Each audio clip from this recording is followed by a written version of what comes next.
You just, okay.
Good morning.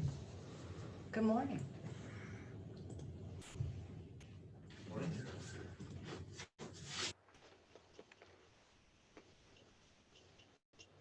Y'all can start whenever y'all are ready. No need to wait on us.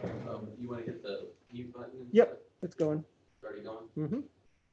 So, We got about 5 minutes. yeah. Yeah. No problem.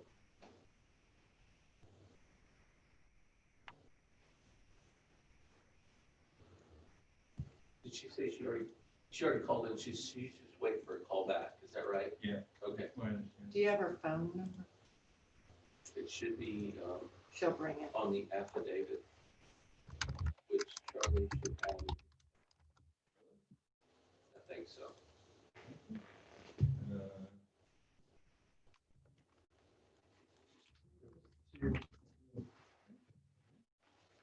Unless you put them on the computer. These are just meeting notices.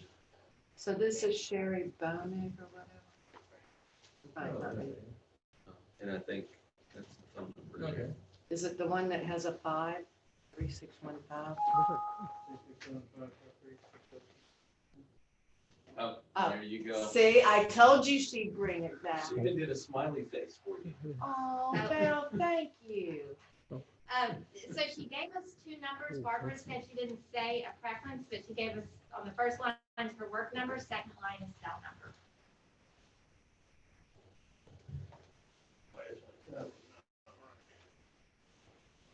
System updates.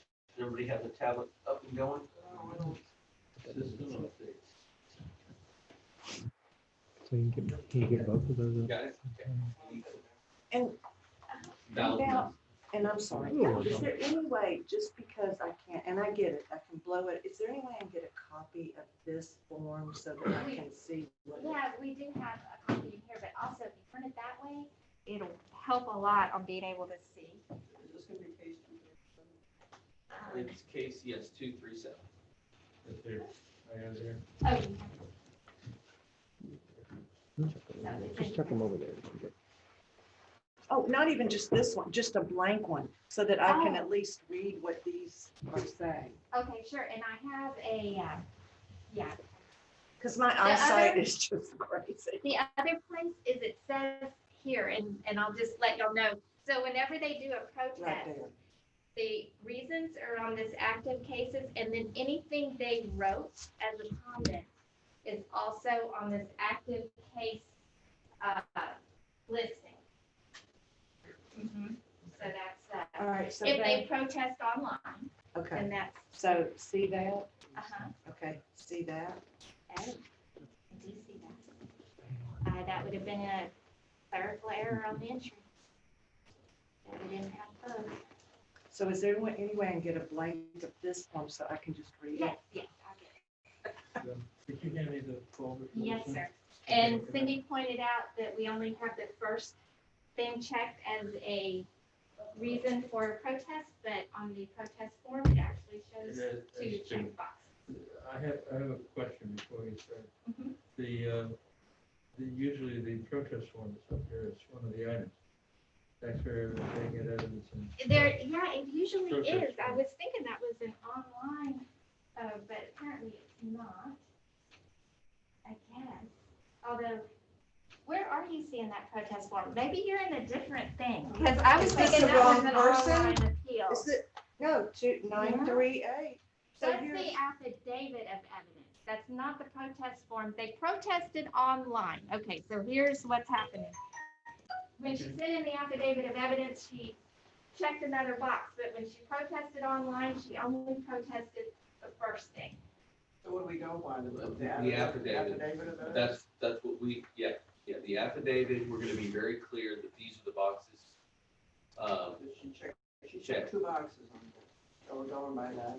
Yeah, it's, that's another call for Skip probably, because at the time of the protest, we would have gotten our evidence together with what was protested and sent back. The affidavit of evidence is not given until after we've given their evidence. Yes. So when she protested online, the first box was the only box she checked. And that was her comment that she put in, and that's why there's not a hard copy, because it was an online, but it does show you on the case listing what she checked and what she wrote in when she protested. So what are we going by The then? affidavit. Not this, The all going by the affidavit of evidence? protest form. It's probably a good procedure in the future whenever we have strictly online protests, that we actually try to do a screenshot or something and print it out. Okay, I actually have a form that I made up this weekend, Okay. but then I saw that it was printed on there, and I said, well, okay, there's, the information is there. Oh, it's actually it's printed. printed where? It's On printed your case list. on your case listing, so it is Yeah, printed. it says on there just appraised market value. Yeah, Right. That's the only box that was checked when it was protest was filed on our website. yeah, that's So right. that's what we should go by. That's correct. Not by the affidavit of evidence, which has 2 boxes. Right. Correct? Again, that's, I can't answer Yeah. that for you. It's, Right? Yes, So we're just going by the incorrect appraised market value, which is what is on our sheet. and which is what was protested. Yeah, not by the appraised affidavit, not by the owner's affidavit of evidence, in which she has 2 boxes checked. again, Can you that's, get the sequence of things? the sequence is, a person protests online, and once they protest online, they check boxes, right? Yeah. They click there, they click here, and then it goes in electronically. We have a conversation, in this case, we did not settle, so then the next step is we actually send out a hearing notice, okay? Yeah. And at that point, we tell them the date and the time of their hearing. They return what's called this property owner's affidavit of evidence. Well, the difference between the two is in the first protest form, they checked over market value. And then the second time, when they sent back the affidavit of evidence, property owner's affidavit of evidence, they checked 2 boxes. Well, we had already sent them the evidence at the time of the hearing. So when we send the hearing notice, like here's your date and time, here's your evidence too. You're saying you had already sent them your evidence that you were going to use? That's because I'm required to do it 14. The notice is required 15 days, but the evidence is required 14 days. But as a matter of protocol, we always send those 2 things together. But you only responded, right, to the incorrect appraised market value? I will tell you that our standard protocol is, because so much of the time the 2 boxes are checked, we already build packets. I'm just telling you that we build packets. So you've already responded to. I build packets in such a way that I'm able to speak on appraised value and equity every time. Put a card every time, we put a pictometry every time. That's just kind of a standard packet that we put together. As far as ruling, we really need to hammer that down with Skip. You know, I think today would be probably, we would use the property owner's affidavit of evidence until you get a ruling, Skip, or maybe between the first session and the second session, because you only have one property owner right now. And then at 10, you have, I think, 4. So So you maybe have to- you could call them where we could all hear the answer. Seems to me that if you gave them the information for both boxes that she checked, even though she didn't check them at the time of her initial, request, that you're almost saying, okay, we're giving you the opportunity to Well, I could say that request both. I could say that, we have a lot of cases and we have, the appraisers are in the mode of presenting just that. And if I'm looking at the protest form and I see that they, for some reason, they talked about other, and they said that my fence to the back is whatever, hypothetically, and that wasn't addressed in our evidence, I would go back to the appraiser and say, okay, we need to talk about this. Yeah, I need some piece of paper that addresses this issue. But when it's more inclusive, I don't worry about it because I know that it's the standard. The answer is that you have to, I can't answer this for you. Skip is going to have to answer it for you. And what I would say is that in today's case, I have evidence for both. Until you get an answer, I think the most liberal interpretation probably for this particular case would be Take one that is more all-encompassing. yeah, just for this case. For this case. Yeah, until you get an answer from your attorney. Okay, Are we ready to call? we are ready to call to order the meeting of the Aransas County Appraisal Review Board. It is, what is it, June the 8th? June the 8th, 2020, at 8:35. We have a quorum, and we're set to go with the first hearing. Are we rocking? We're going? Okay, and do you want to tell them the account number? Yeah. There it is. It's case number 2020-237, account 22938.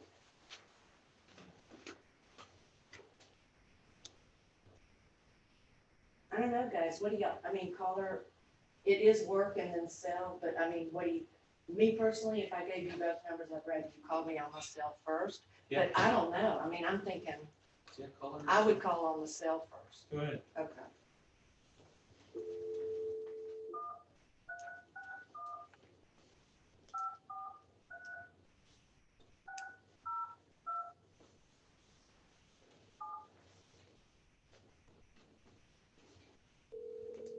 Bonig? Hello. Yes, is this Sherry Bonig? Yes, it is. Hi, Sherry. This is Cindy Duck with the Appraisal Review Board, and I'm going to turn you over to our chairman, Charlie, okay? Okay. Sherry, good morning. Good morning. We have some administration to take care of. Just follow along with us for just a minute, if you would, please. Okay. The hearing is being recorded.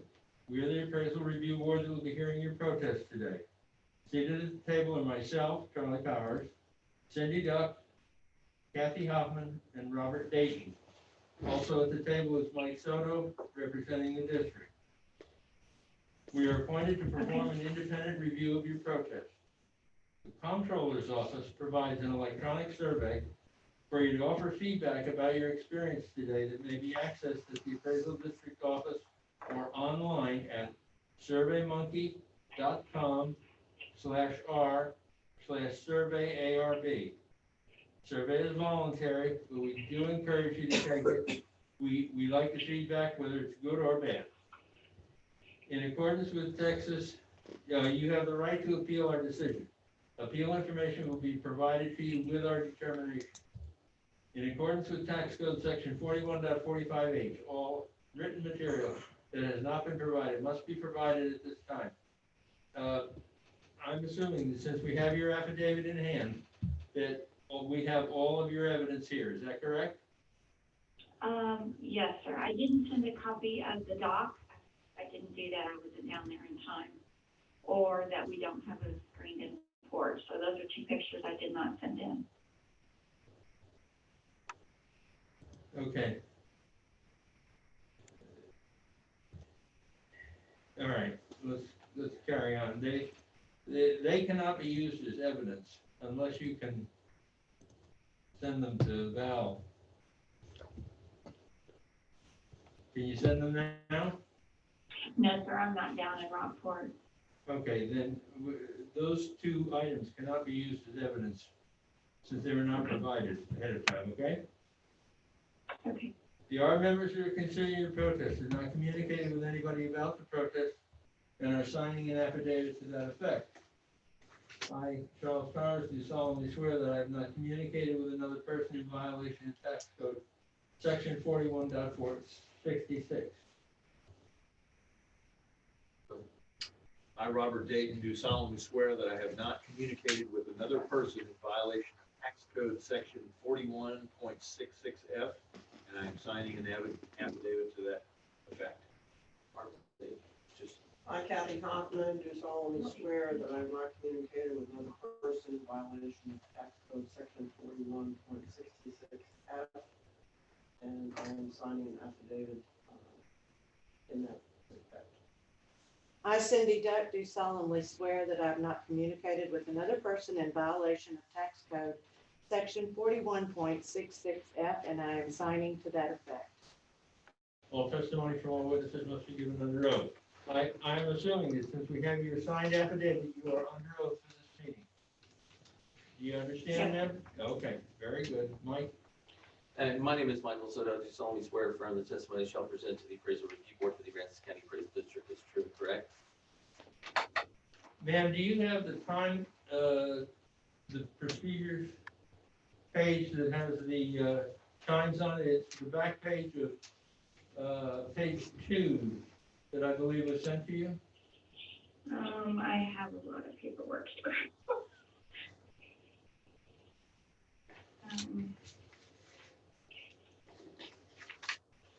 I'm not sure which one you're referring to. It's called hearing procedure. It's a chart of hearing procedures times. Oh, yes, I've seen that. I don't know where it is right now. Well, that's what we're going to follow. Okay. One other question is, do you hold a license or certificate from the Texas Appraiser Licensing and Certification Board? No, sir. You're not an appraiser. No, sir. Okay. Now, if we look at the hearing procedures document, the page, it gives you the option of you going first or Michael going first. What would you like to do, ma'am? You can go first, it's fine. Okay, in that case, Mike has 5 minutes to present. All right, the account number is 22938. You can see that last year we had a market value $192,550. Holiday Beach was an area that had some sales in that area. We had some increases kind of across the board. The land value went up ever so slightly. Specifically, the subject property was a sale. Actually, the January 1 of 2020 date is the actual appraisal date. The subject property sold for $222,000, or at least that's our information that we have. We currently have a valuation of $230,820. The very next page is the grid page, which is the comp sales grid. So we not only use the subject properties sale, but we used other sales in the area that would have not only raised the subject property, but raised all the houses in that neighborhood. And so you have the subject at 1116 Channel View, the very first comp is the subject because it's an actual sale. It's 222,000. You can see that it's still 222. You have 130 or 139 channel view that sold for 300,000. When adjusted compared to the subject, it has 253,000 and change. Comp number 3 is 282 Kingfish. It sold for 333,000. You can see when adjusted, it's 292,651. You look at that median value that's indicated of 253,045. So just from a sales comparison approach, it's supported there. The other thing, in light of the affidavit that was checked for equity, I have a comp equity grid that we typically put out our evidence in this way. And so you can see these are not necessarily sales, but these are other properties in and about the subject property owner's market area.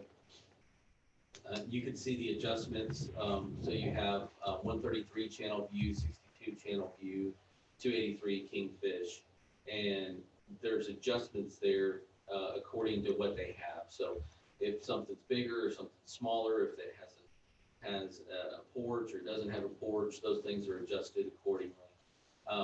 The median equity value is 242,000 and change, supports the valuation of 238.20 that we have. The next page is kind of the some pictures that were associated with the listing, and you can see an interior picture there. You can see, I guess. Wait, will you go back? I'm sorry. Will you go back to the interior?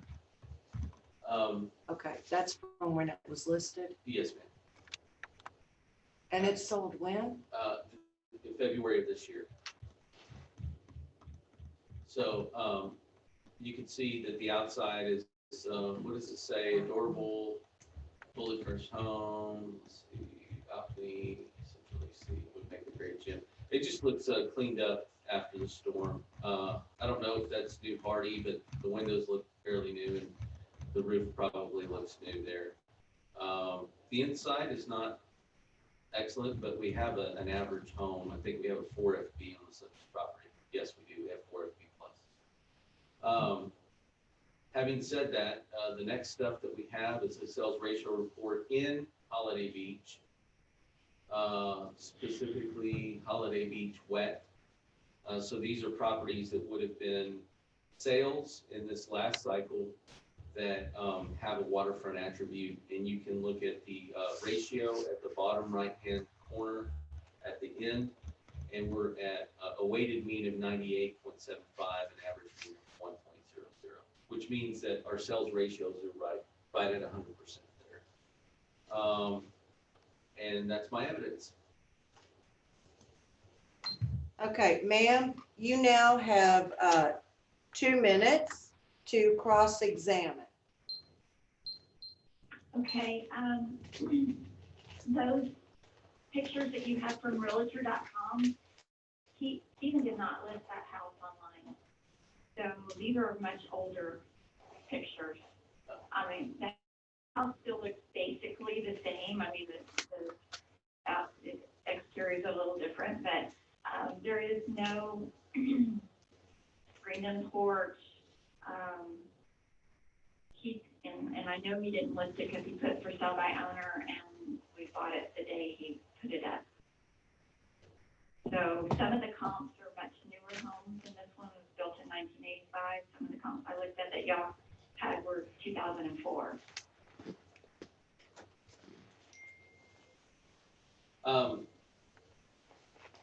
Yeah, as far as the oldness or the freshness of the pictures, they're just my evidence, ma'am, of kind of a representation of the subject property. Yes, sir. And you'll notice another thing that's kind of old about it is it says it's estimated at 242. Obviously, you didn't pay 242. So our information is yeah, it's those are older, I guess, older pictures.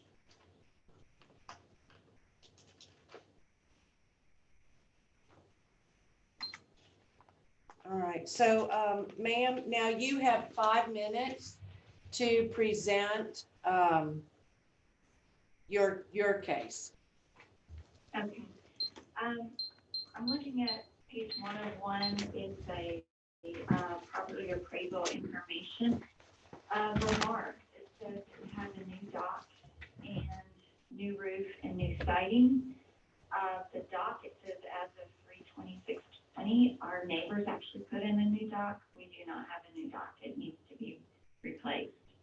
We do not also have a screened porch, like it says about halfway down. We do not have any type of screened-in porch. The lots around our house, right beside it, are still full of debris from the hurricane, which I think brings the property value down. The house across the street, it's a 96 channel view. It's just completely dilapidated and full of junk all in the yard. I'm going to be honest, I didn't even notice that stuff when I looked at this house because all I could see was the house. And then once we closed on it and moved in, I was like, wow. And they still haven't even cleaned up any of the lots around us, which I feel like brings it down. The county came in and gouged out our ditches. They hold water. They look terrible in front of the house. Let's see. I've sent pictures of all the lots that are right next door, and I just feel like that's too much of a price increase for what we have. We do have some work to do. Thank you. We have plumbing issues. We popcorn ceilings we're going to redo. We have to redo the deck. Right now we can't do any of that. We got hit with the COVID problem and my husband lost his job. So anyway, that's pretty much all I have on my part.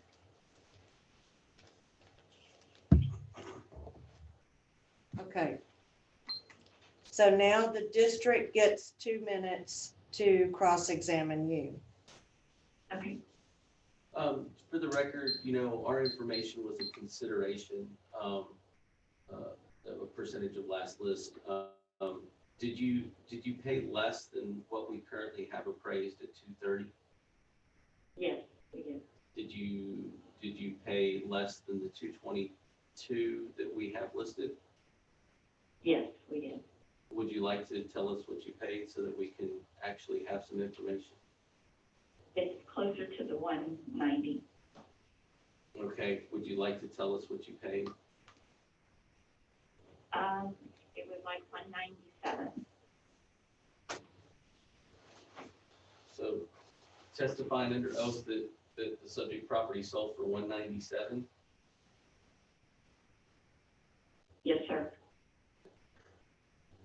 Was there anything else associated with the sale? Any other What do you mean? beyond What do you mean? beyond the 197? Anything else? Conditions of the sale, because we just didn't have it. No, sir. Okay. No other conditions. There was 2 other issues that the subject property owner brought up as far as the deck, the dock. We currently have, I think, 2,500. Can you zoom into the location right there? I think we have the dock 3 is $2,500. We can actually pull that. If she's testifying that she doesn't have a dock, we can pull that $2,500 out. So we have a dock. Yes, sir. We have a dock. It's just not new. The boards are all coming up on it. It's just not new. My neighbors built a dock with that date at 3/26. They just finished it. Oh, okay. So you do have a So I'm dock. thinking, Okay. we do have a dock. Yes, sir. Okay. Well, then in light of that, thank you for that information. It just wasn't built in 2019. That's what I'm trying to say. So- Okay. Go ahead. And I'm sorry, I just need to, and I'm so sorry, I just want to clarify. So you have a dock, do you have a new dock or not? No, ma'am. It's not new dock. Okay, so, It shows here that it was built in 2019. It was not built in 2019. You can look at it and tell that it needs to be replaced. got it, so those were marks. Okay. District. Oh, and you've got 2 minutes, Mike, now for your rebuttal. I'm sorry. That's okay.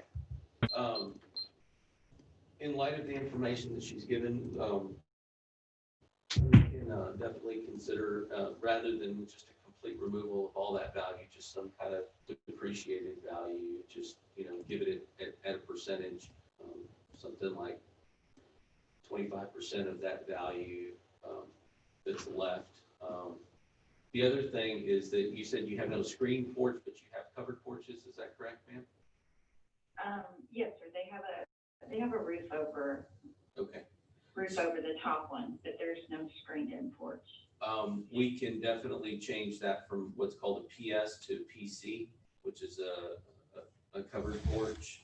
It changes the value ever so slightly. Okay. And with the rest of my rebuttal time, I would entertain any questions from the ARB. Can you tell us what the values would be with those reductions? Sure. Amen. What was The which value? value that it would be if we took the dock at 25%. Good or physical at 25, based on the property owner's, gotta move, property owner's, testimony. And the other thing is changing the PS to the PC. You have 30 seconds, and then she gets rebuttal. We can't see anything, guys. Yeah, this is our end. Okay, gotcha. What about the taking into consideration the value of what they paid for it? That don't affect anything? It's up to you. We presented If we do information. it the other way. We had 222 as our last information. What do you have? She's testified that it's 197. She did not provide evidence, but she did testify to She that. testified, so. Okay, so ma'am, right now you have, you'll have 2 minutes to rebut, but we're kind of, Keep going. we're clarifying a point real quick before, Flip. okay. So you've got your 2 minutes for rebuttal, and then you'll have another 1 minute to close, okay? Okay, I've never done any of this before, so I don't really know what I'm doing. Did y'all have a chance to look at the pictures and Can the you show those property again? around it and the, You're doing a good job. You're doing very well. okay, sorry. It's all right.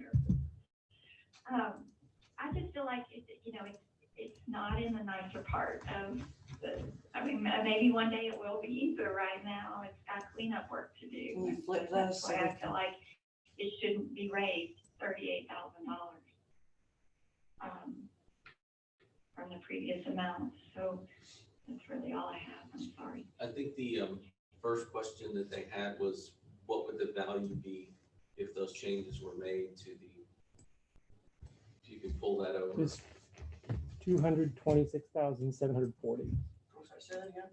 226,740.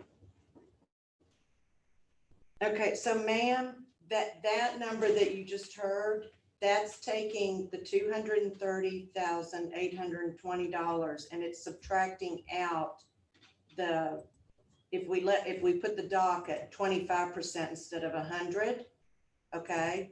And then also subtracting out, because of the class change or whatever, from having a covered porch to a screen porch. Vice versa. Screen porch to. From a screen porch to a covered porch. So it was at 230, now it's at 226,740. Okay, just so you know. Yeah, those two items, I just want to make sure that when we're looking at the system, guys, those two items were about $5,000 together. So you took off close to 3,700. Okay, and then do you want to do your closing? So the other comps that y'all provided, they There's a are neighborhood newer. adjustment. Oh, yeah, They yeah. don't have Gotcha. the stuff beside it. They don't have all that junk and debris beside them. I went and looked at them, so Were any of the that's why I just feel like it should be lower than that. with the properties that she showed, any of the same as the comps that you presented? And if not, do we want to look at those? I don't know if they're the same. I mean, they weren't identified like this is whatever Yeah, I don't know. channel view, That's what I'm saying, I but don't if they're know. on her street and she's on channel view, then if these, were the pictures that you represented on your street, ma'am? These were all taken right beside my house, either across the street or right beside the lot next door. So the answer is yes. Both the Yes. pictures are on channel view and my comps Yes. are on channel view as well. What So, was the address on the comps? hers is, the 116, of course, she's one of those sales, 139 and 282 Kingfish. So two of the comps are on channel view. But not Nick, were you referring? On equity, I have channel view, and Kingfish. But she's the one two channel next view. door, and she's referring to the ones next door, is that correct? That those weren't ones that we used No. as comps. No, we didn't look at no. Like one of the pictures that she represented, if it's next door, the reason we didn't use it as a comp, if you'll pull up my evidence there, the pictometry, it's because it's a triple lot. I mean, we wouldn't compare her single lot to a 3-lot thing. We just, and then looking across the street, again, if this is a picture of a vacant lot, I don't know which ones they are, so I can't really, but that's a double lot. Again, it's not a single lot, so we wouldn't use it in our equity, in either one of our grids. I think you need to go to your closing. Okay, my closing is that, the subject property, experienced a change, that whole neighborhood experienced a change just due to sales in that area. I want to bring to light that, we are mass appraisers, and if you go all the way to the end of my equity, of my sales ratio report, you'll see that, we have 98% overall when you're considering all the sales. If the subject property owner did not turn in a sales questionnaire, she's just testified under oath that it sold for 197. Our best information was 222. It's a pretty big change, it's 10% change there, more than 10% change. There's other sales in the area that would have indicated that, hey, the value should have been closer to our value. She's brought things to light that we've made adjustments for already. So that's my evidence. Okay, and then ma'am, now you have, this is your last time to speak. You have 1 minute to close. Okay, the reason I feel like it should be lower is because of there's 3 lots beside us full of debris. Across the street, there's lots full of debris. The house directly across the street has junk all over it and has not been fixed up since the storm. And that's what I have. That's what you have? Yes, that's all I have. Okay, all right. So now the appraisal review board, we get 5 minutes for us to Okay. discuss and ask questions. Okay. I feel like, we've taken into consideration the past debris issues, particularly in Rockport, not so much out in that area.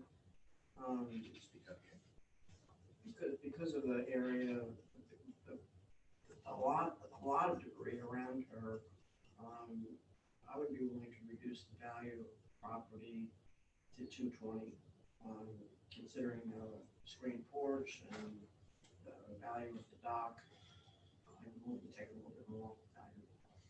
See, and I'm just curious if we need to perhaps look at, and I'm not sure, the price that they actually paid for that property, because that was February of this year. So that is the value that they thought that property had. It's $3,000 terms from what I just said, so They paid you said 200 or 220? I said 220. And they paid it's a big 197. difference. I'm sorry. If- Substantially. If the 197, different sale, not this person, was used as a comparable, how would that affect then this person's property? It would, as a comparable, a lower comparable, it would bring the value down, right? Okay. I'm thinking however that would Effective. affect it, that needs to be considered here. Whatever that number, I don't know how you do that, but it would seem that the price paid, you know, if it was a comparable and if it would lower the whole neighborhood by X, then that needs to be considered. Yeah, how do we come to Do that? we have a way to do that? No, I don't think so. I don't think so. I don't think we want to lower the whole neighborhood. I don't think that that's the goal. I don't think we're wanting to lower the whole No. neighborhood. No, because No, you misunderstood. No, that's not what he Mark's was. has shown that these values, held up and the comps and all of that. She has a particular issue in her location with the debris surrounding her and the price that you paid for the house, the price of the package system, the screen porch, her dock is not as new as it's indicated. So I don't see lowering it down to what she paid for it. But I'm willing to give some adjustment due to the fact that it's Marie's issues that she can't control. And I think Yeah, the number, the $10,000 that you're suggesting would, That would include. Well, but they're The 226. $3,000. They corrected their by correcting it, you put it at 226. So Right. actually it's lowering it by about 6,000, right, not 10. It's lowering it by and that 6. 6,000 is really lowered off the improvements. And that's what went up. So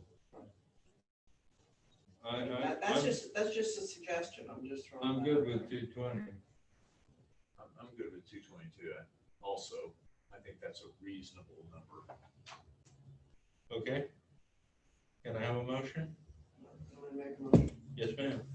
Make a motion regarding account number 22938, that in lieu of, the evidence, shown by the, test, or the Protester. protester, thank you, that we lower the value of the property from 230,820 to 220,820.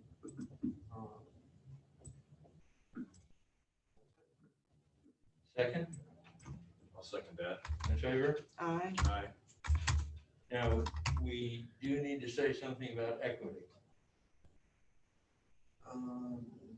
What was the Well, or meeting? she could say that she feels like that encompasses. I think that reducing the value by the $10,000 addresses both her concerns for incorrect appraised market value and incorrect equity value. Okay, very good. Motion covers both? We're good. Okay, and so for account number 22938, the value is now set at 220,820. Right. Is that right? Okay. So ma'am, did you hear that? 220,820. Yes, ma'am. Okay. Okay. Want to thank you for participating. You did a good job. Okay. Thank you. Okay, have a nice day. All right. You too. Bye. Sorry, Mike, I didn't get over there quickly. She hung up. And that's our only one at this That's session. the only one at 8:30. We have 4 cases at 4 cases at 10. And we can give the ladies up front a heads up that whenever he calls in, just to put them right through, and we'll be ready to hear that. If that's okay. Can we do At 10. that? At 10. Oh, okay. At 10. If he calls in at 10 or 3 minutes till 10, have him wait until 10, to, Okay. that kind of thing. I'm gonna call Skip, so don't go away. I will not. Can you do it on, Charlie, can you do it on that phone so we can Sure. all hear? Give me the number.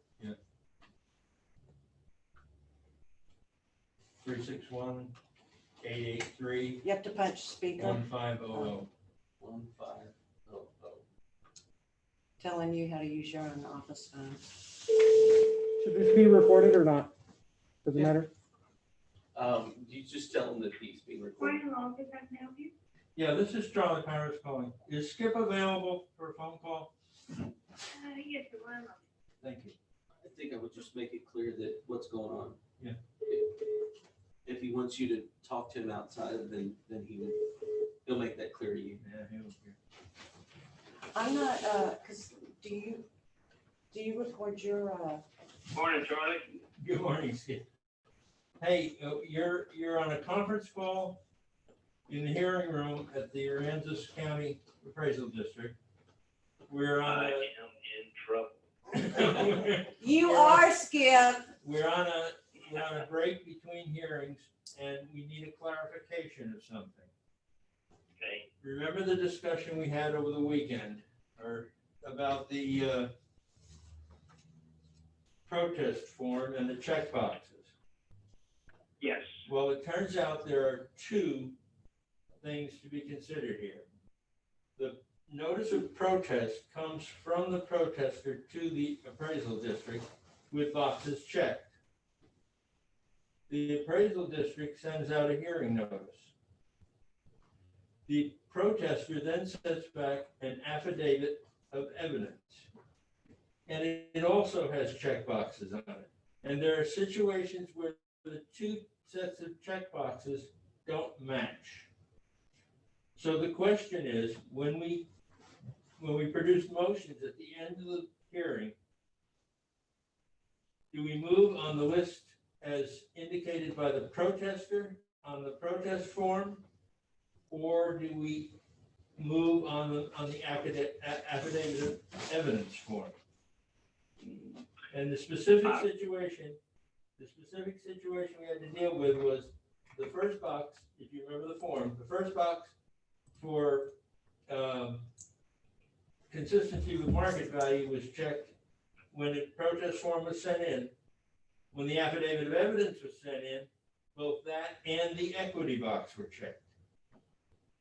So the question is, which one drives what we discuss and what we move on?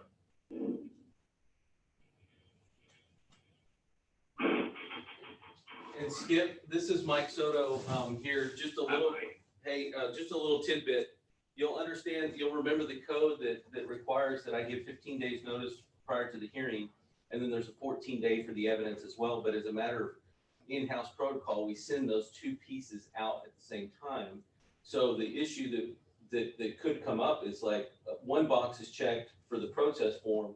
We send out all the evidence associated with that protest. And then when they send their affidavit of evidence, they check more than that box. What's the protocol? Because I may not have sent out all the associated evidence with the information I'd been given at the time. That's really the crux of it. But you still get it before the hearing. Package based on the protest. I built the package based on the protest, not the affidavit. Not the affidavit. But he still gets So it you're before. faced with, when you go to a hearing, you don't have evidence to respond to the affidavit of evidence. You have evidence to respond to the notice of protest. Right, and that affidavit is typically required 10 days prior to the hearing. I think this board has been very liberal in allowing those to come in as, you know, especially in light of the COVID and everything. They're just taking them as they can get them. And I'm of that opinion too. Let's help out where we can. The issue comes where we would have built an evidence package that is not sufficient according to the affidavit of evidence, but it was sufficient according to the protest that was initially filed. And the board wants to know how to proceed. It's not I just wanted to give you all the facts so you could give them good counsel. Okay, well, I'm looking at the forms, and I've got a couple of visceral reactions, folks, and you know, it's kind of like you and I were talking about the other day, Charlie. You know, they're supposed they have grounds in which to protest. They have a certain period of time in which to submit this, and if they don't submit the grounds for the protest within that period of time, one would argue that they waive that.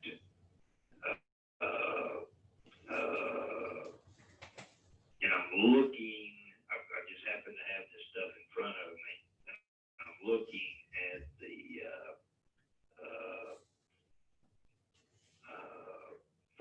for the notice of protest. And one of the, it says deadlines, and it says with exceptions, the typical deadline for filing a notice of protest is midnight, May 15th. And I don't know what those exceptions are without going to get the tax code, it makes reference to 4144. It's 30 days or 30 days after the notice of the protest, notice of appraised value was delivered. So in that case, for us, it's June 17th for our specific county, or this year. Well, isn't the rule that if you don't protest timely, you've waived it?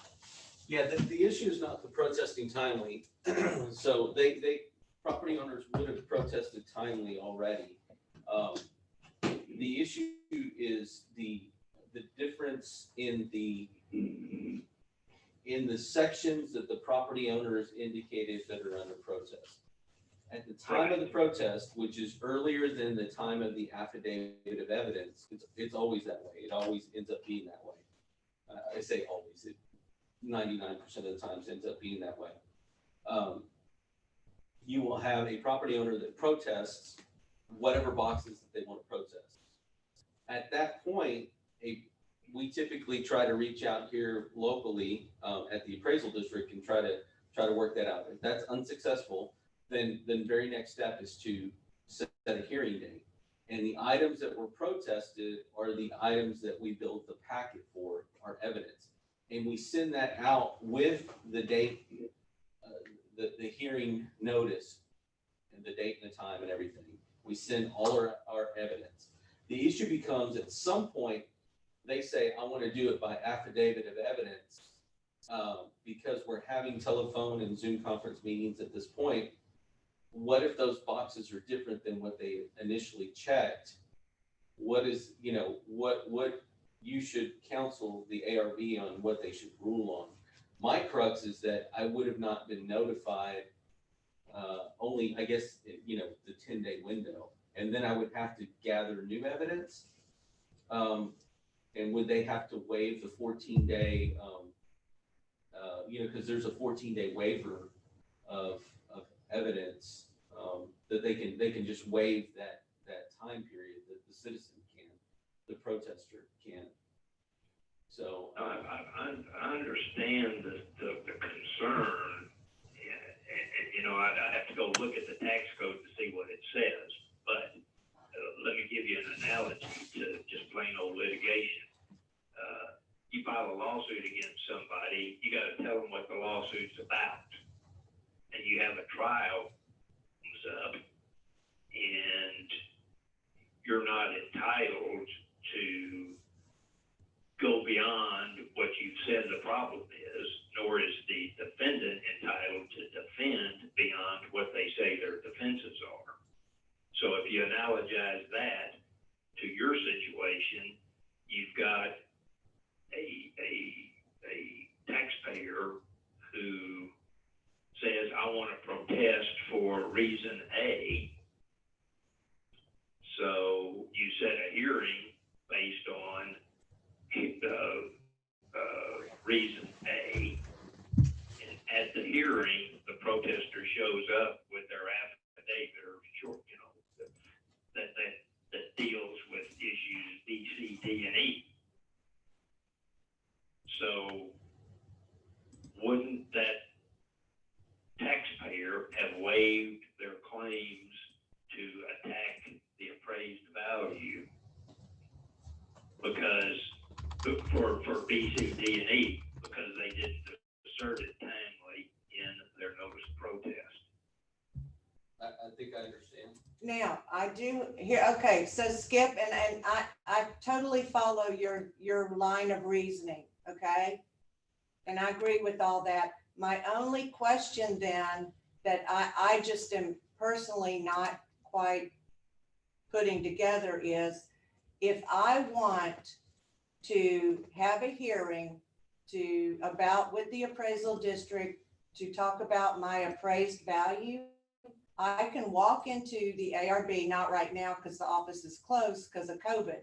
I can put on a piece of paper that I found on the street walking in, I can write down, my name is Cindy Duck, and I want to protest the value put on my property at this address. And my turning in that notice allows me, I have the right with that written notice on any piece of paper that I now deserve, that I have the right to get a hearing.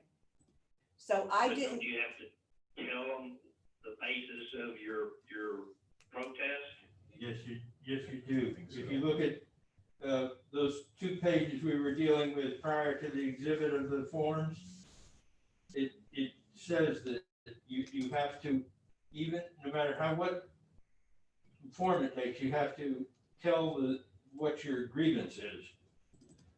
But I may not use the legal words that are, I may not use and again, I'm not gonna create, I'm gonna go with the group, okay? I'm just saying, me personally, I'm having a hard time, whatever, I will rule with the group. I absolutely want to follow the law and follow the manual, okay?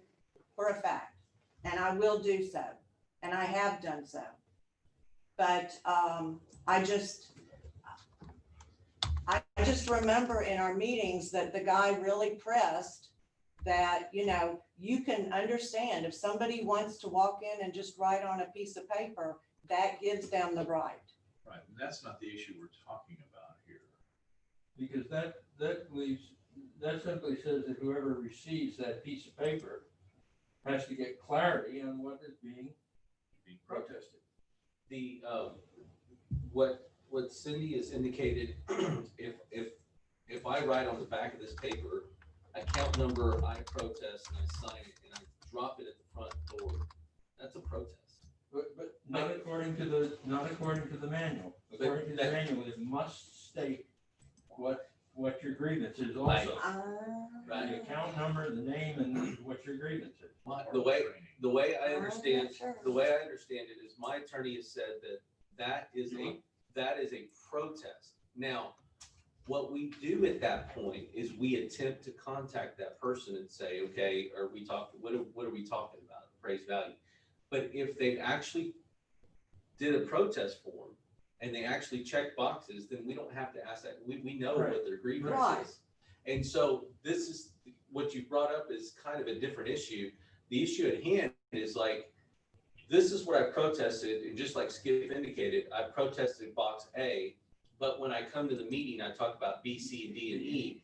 And I think what I heard, Skip, correct me if I'm wrong, is they don't get to talk about, like the ARB is not obligated to rule on B, C, D, or E. Because the deadline's gone and they didn't assert it. Now, I don't, Cindy's example, gosh. No, I think That's Cindy's, sort of, no, Cindy's example, and I've been cautioned in the same way by my attorney that something as similar, and I've told my staff that if we get even a piece of paper, I protest my value, even if a person just indicates their name, we have to do a search of any property that they own in the county. And they say, I protest my properties, and my name is John Smith. I have to look at John Smith and go find all of his properties and assert that he wants a hearing or he wants to protest that. That's all fine and good. When I'm gonna, at that point, what are the things that you're protesting at that point? Those are the kinds of things. And I think that that's why it's important at this point, and recent legislation has come out with the whole Senate Bill 2, that when we sit in the hearing, the notice of hearing, here's the stuff you're being protested. Here's the stuff that you've indicated that you're protesting. Mm-hmm. And anything that comes in and after you that. provide your evidence as well. That's correct.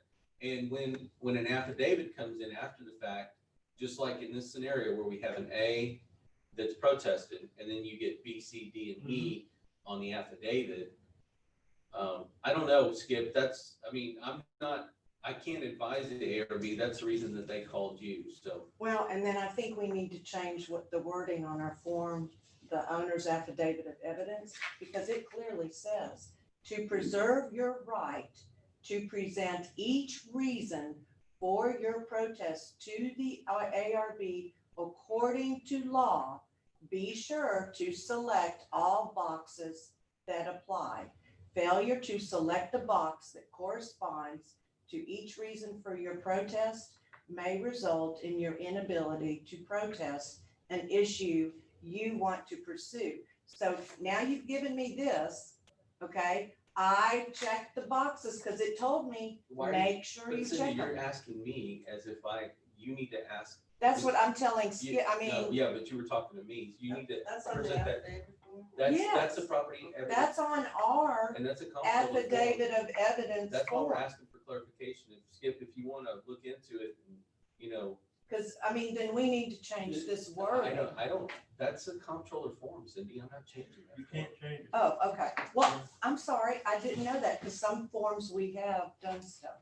No, but I That mean, just complicates the problem. It does. I mean, so this makes it hard for me with that form saying that. as just a citizen, yeah, I can see where that. Mike, what does your attorney say about it? We haven't contacted mine. The ARB, has the ability to rule, and I can't give them counsel. That's the reason they called you. Right. I just posed the problem that it presents for me is that I would have given evidence 15 days prior to the hearing, because as a matter of internal protocol, you know, there's the 15 days for the hearing and the 14 days for the evidence, but as a matter of internal protocol, I send them together because I want them to go out, you know, timely to the citizen. Well, And then, probably what you need to do is ask your lawyer, how do you resolve that situation? Because sure, if we adhere to, if we meet the requirements of the notice of protest, or you get the notice of protest, then you have an obligation to meet the requirements as set out in the notice of protest. And if all of a sudden they show up with this affidavit of evidence that you have not met because you didn't know about it, okay, I will. then do you have to start over and say, hey, wait a minute, I've got an obligation to get you all my stuff based upon your notice of protest, and I did, and now you show up with all this other stuff, and I have now not met my obligation, probably because I didn't know what you were gonna talk about. So what do you do? Right. Yeah. I mean, you almost got a chicken and an egg situation. I see Cindy's concern about how this affidavit of evidence could confuse the taxpayer, but as somebody pointed out, this is a comptroller promulgated form. Well, what we've been doing in the past number of years is adhering or tackling or listening to or fixing the issues that were presented on the affidavit as opposed to the protest form in most cases, correct? Yeah, we've been using the We've been affidavit using the for the most affidavit part. as opposed to the protest form, so if I there were don't, more issues So what checked does on the Mike do? affidavit. I don't know. Well, with respect, I can't remember, you know, I don't think anybody could say with any certainty how, yeah, you'd have to go back and look at the records. I mean, just making a statement like that, I don't know. I think that I moving, think we have, that's fine. again, without, you know, just moving But forward. how could Mike respond if you're operating off of an affidavit that is different than the notice? Right. But he got He the comes to a hearing unprepared. right, and I agree, I could see where that's not fair, okay? But he does get the affidavit before we start the hearing. But in some cases. But does he get it in time to timely comply with his obligations? Well, probably, I don't know. Taxpayer. I mean, I'm saying, I see the dilemma, I mean, it Well, isn't fair. I can tell you that I remember cases where the affidavit came in the morning of the hearing. That's right. Well, or Val's called those guys, Yeah. I mean, you they're- know, they're and checking said, it we more don't than have one, you need to send us one. The thing is that, it's supposed to be, the affidavit is supposed to be in our possession, I believe, 10 days. Is that right, Skip? Supposed to be in our possession 10 days prior to the hearing? Don't get me lying to you, I can't tell you off the top of my head. Okay, I believe that's correct. I'll check that. And if at that point they check another box, I mean, I guess I'll just have to ask my attorney how he wants us to proceed. We don't always have to. Well, but another question No, that we have. Mike is. That's true, Mike, we have not. If you don't you've got to timely protest, and you've got to timely give the reasons for your protest, correct? Well, you're acting as if I'm a citizen and I'm protesting. If I'm a citizen and I protest timely, then I'm entitled to a hearing, or at least to an informal settlement. So if I'm a citizen, I would have had to have indicated the items under protest. But And if you don't do that timely. Before then June you waive 17th. your right for those grounds. Well, I think, which is even more confusing this year. yeah, I think that in all these cases, Skip, that's not an issue. The subject property owners have filed a protest timely. For A, For but not A. necessarily for B, C, and D, and E. Oh, You see, when they can bring the affidavit in with B, C, D, and E checked, then that's not timely, I don't know. because it didn't come in before June 17th. again, I don't And it know. didn't, even if it's 10 days ahead, it didn't come in a timely fashion, so it's not valid. It just doesn't seem right that you would protest A first, and then later on in the process, you change what you're protesting. That just doesn't seem, I don't think they remember what they, because there's a timeline in there. yeah, and, That's true. yeah, I I get don't think that. they remember what they. I don't either. I still think you Well, need to go with the original. Okay, I'm reading this thing now, and you know, there's a way, I mean, if a property owner misses the original deadline for good cause, they can still file a protest. yeah, that's not. The ARB decides whether it's good cause. But then they could refile the protest with B, C, D, and E checked. Yeah, And that's correct. the affidavit. yeah, I don't think that's really the issue. The issue is The grounds. the grounds and the form that's promulgated by the comptroller's office. You know, you have this form -50-283 and, you know, reasons for protest, to preserve your rights, present each reason of the protest. I mean, yeah, that presents a problem. Now, that is supposed to be in our possession. I believe it's 10 days prior to, so Does it say that? it's somewhere else in the time. I don't have it in front of me, but I believe that's 10 days. Let me go get that real quick. Because up at the top, it doesn't say that. So let's see.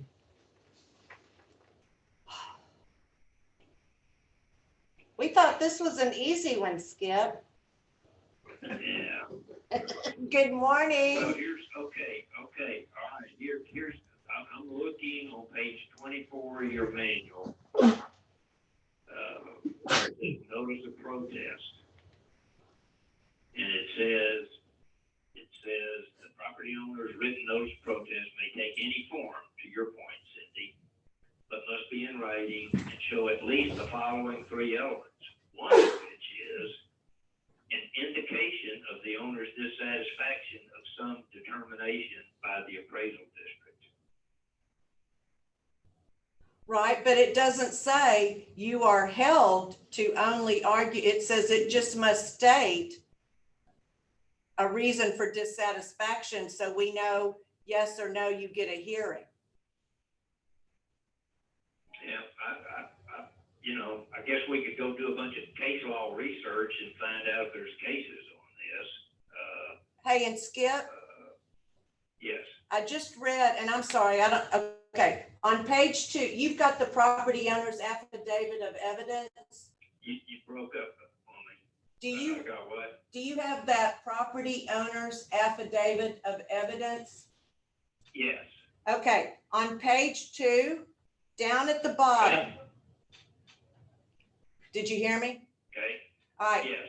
the very last thing, deadlines. The affidavit and evidence must be submitted to the ARB before the protest hearing begins. No dates, no deadlines. It just says it has to be given to them before the hearing. Okay. So again, you know, and I mean, I'm just, it's like, wow, this form, I'm not sure what, I'm not sure what the answer, it's hard. Is there an organization that the ARB has that can be submitted, or that can ask, that you can go to say, what's the comptroller talking about? Yeah, Can you talk to the comptroller and see what they're saying? You can say, hey, there appears to be a conflict in the notice of protest and the affidavit of evidence. I can try again, but I've contacted PTAD, and that's what it is, Property Tax Assistance Division. They even have a. They call your lawyer. Yeah, they say call my lawyer. They say, "Why He'll do I know." do this to you?" Yeah. Yeah, your lawyer is not giving you I'm giving you a lawyer answer, which means. I've had several things that I've said about PTAD, but they're not for polite company. Yeah. I mean, I can try again, but I know the answer. It's gonna be call your lawyer. Yeah, from my understanding, unless they're doing a telephone hearing, Skip, which everybody right now, and it may change in the near future, but everybody right now Yes. is attending to appear by telephone conference call. And if you decide to appear by telephone, you must provide written notice to the ARB at least 10 days prior to the hearing and submit your evidence with an affidavit if not previously done. And that's what everybody's turning in right now, this. So we're gonna have it 10 days prior, but it still doesn't alleviate the whole, like, Okay, now wait, where did you read that? Because if you go to the bottom of page 2. Okay, it's, Go.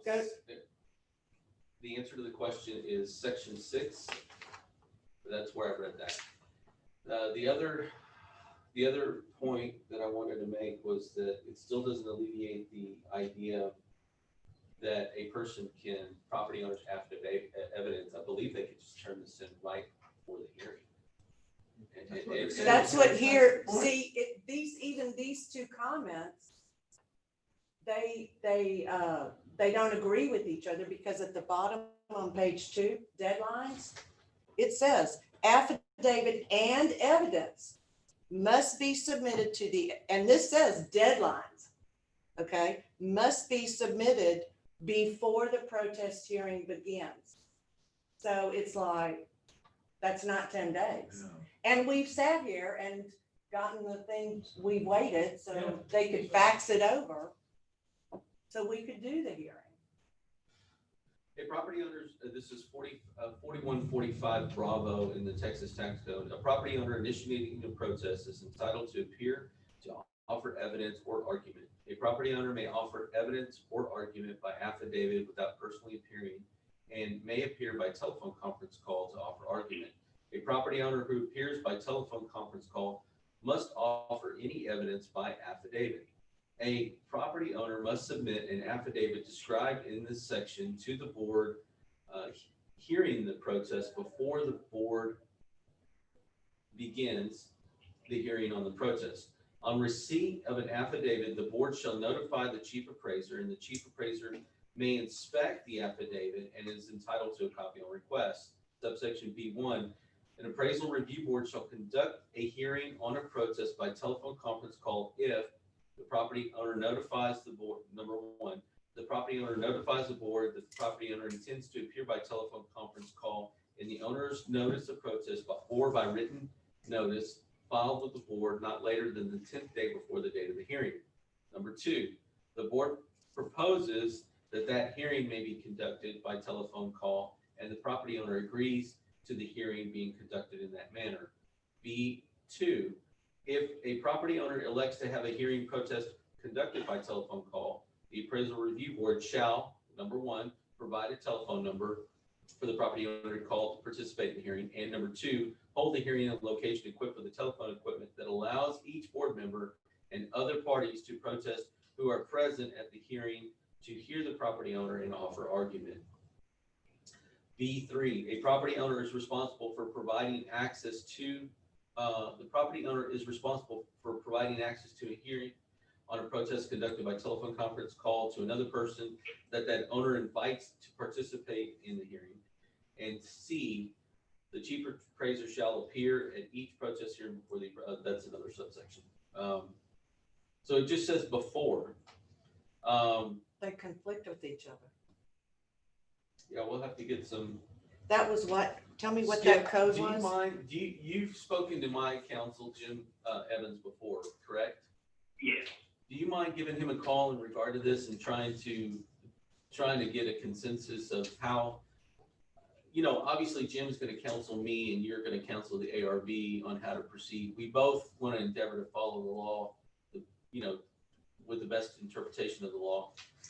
You understand? I have no problem at all in contacting him. Let me ask you this. So the question revolves around the conflicts between the notice of protest and the affidavit of evidence, correct? That is correct. That's where you want. And That's where you want the clarity. and the timing connected with those two. So just so you understand, the timing, the procedure by which a normal thing happens is a person actually sends in a protest, they check boxes. This appraisal district reaches out, tries to reach out, sometimes they're not able to get through. If they cannot agree, we, the appraisal district, set a hearing date and time associated with and provide what's being protested. We send out the evidence at that time as well, associated with whatever was protested. Now, the rub comes when a property owner's affidavit of evidence, just like you said, it's the A, and then when the affidavit of evidence comes in, it's the A plus the B, C, and D. So that's where the rub comes in.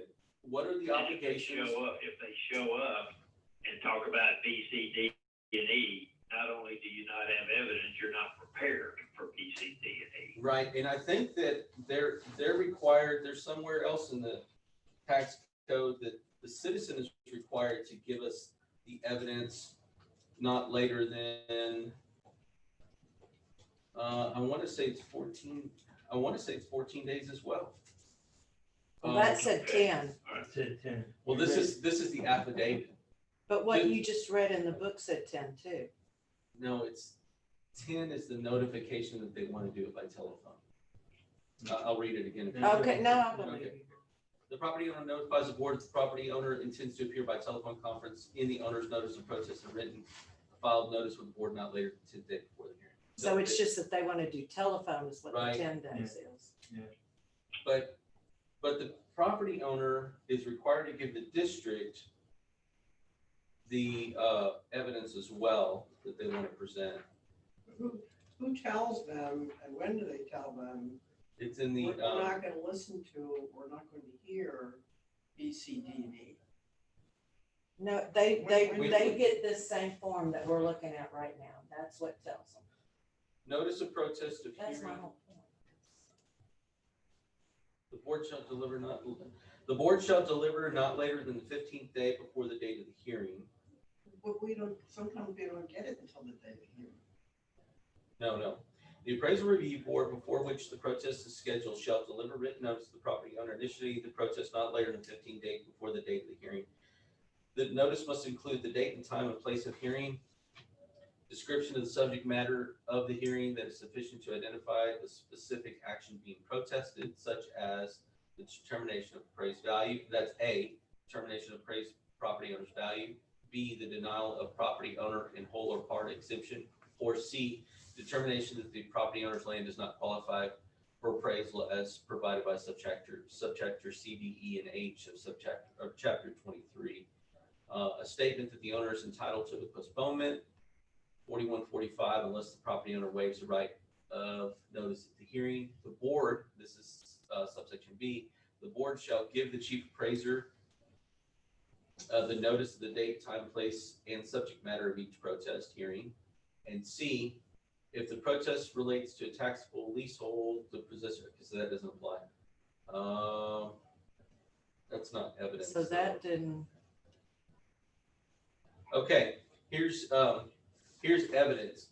At least 14 days before a hearing, the chief appraiser shall deliver a copy of a pamphlet prepared by the comptroller of subsection 5.06 and inform the property owner, may inspect and obtain a copy, initiating a copy of the data schedules and formulas and all other information the chief appraiser plans to introduce at the hearing to establish the matter at issue and deliver a copy of the hearing procedures. So that's the 14-day. Remember the 15-day? but you have to get it to them. I have to get it to them 14 days. So as a matter of internal protocol, because it's a 15-day window for the hearing, like here's your hearing, there's other districts that go, here's your hearing, and then the next day they go, here's your evidence. As a matter of protocol, we just put them all in the same packet and say, here's your stuff. Right. Okay. So. But then you're faced with the problem of you've done that, and then when they show up with their affidavit, Right. you don't have documents that respond to their affidavit because you didn't know that was the basis of the Yeah, claim. they're supposed to give me their evidence as well, though, and I can't find it in here right now. All I know is before the hearing, that's all that I can find that it says, and like right now, I'm sending an email to somebody tomorrow saying, we don't have your affidavit, it needs to be here before the hearing.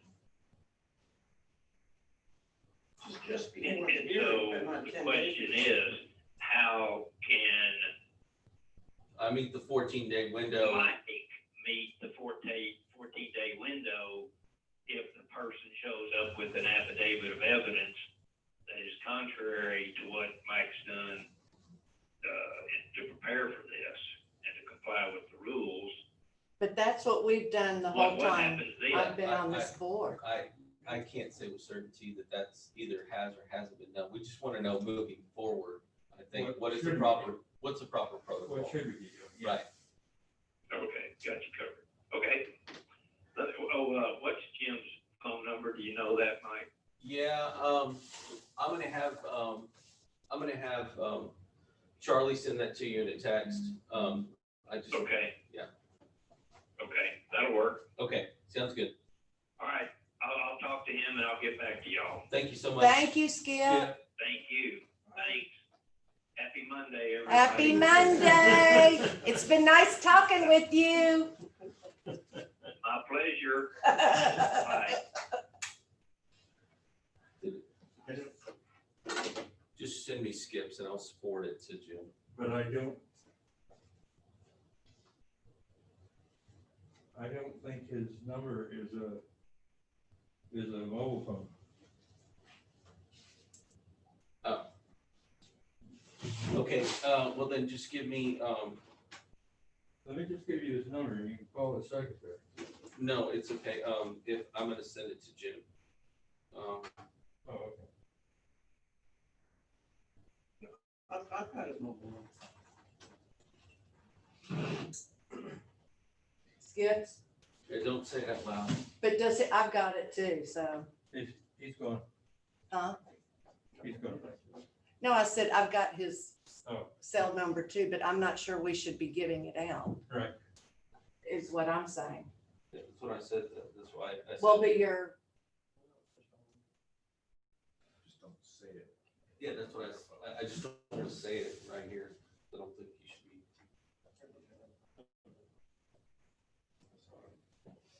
Can I have his office number, Charlie? Oh, I'm sorry. She wasn't able to find it. Oh, sure. Just point it out. Mm-hmm.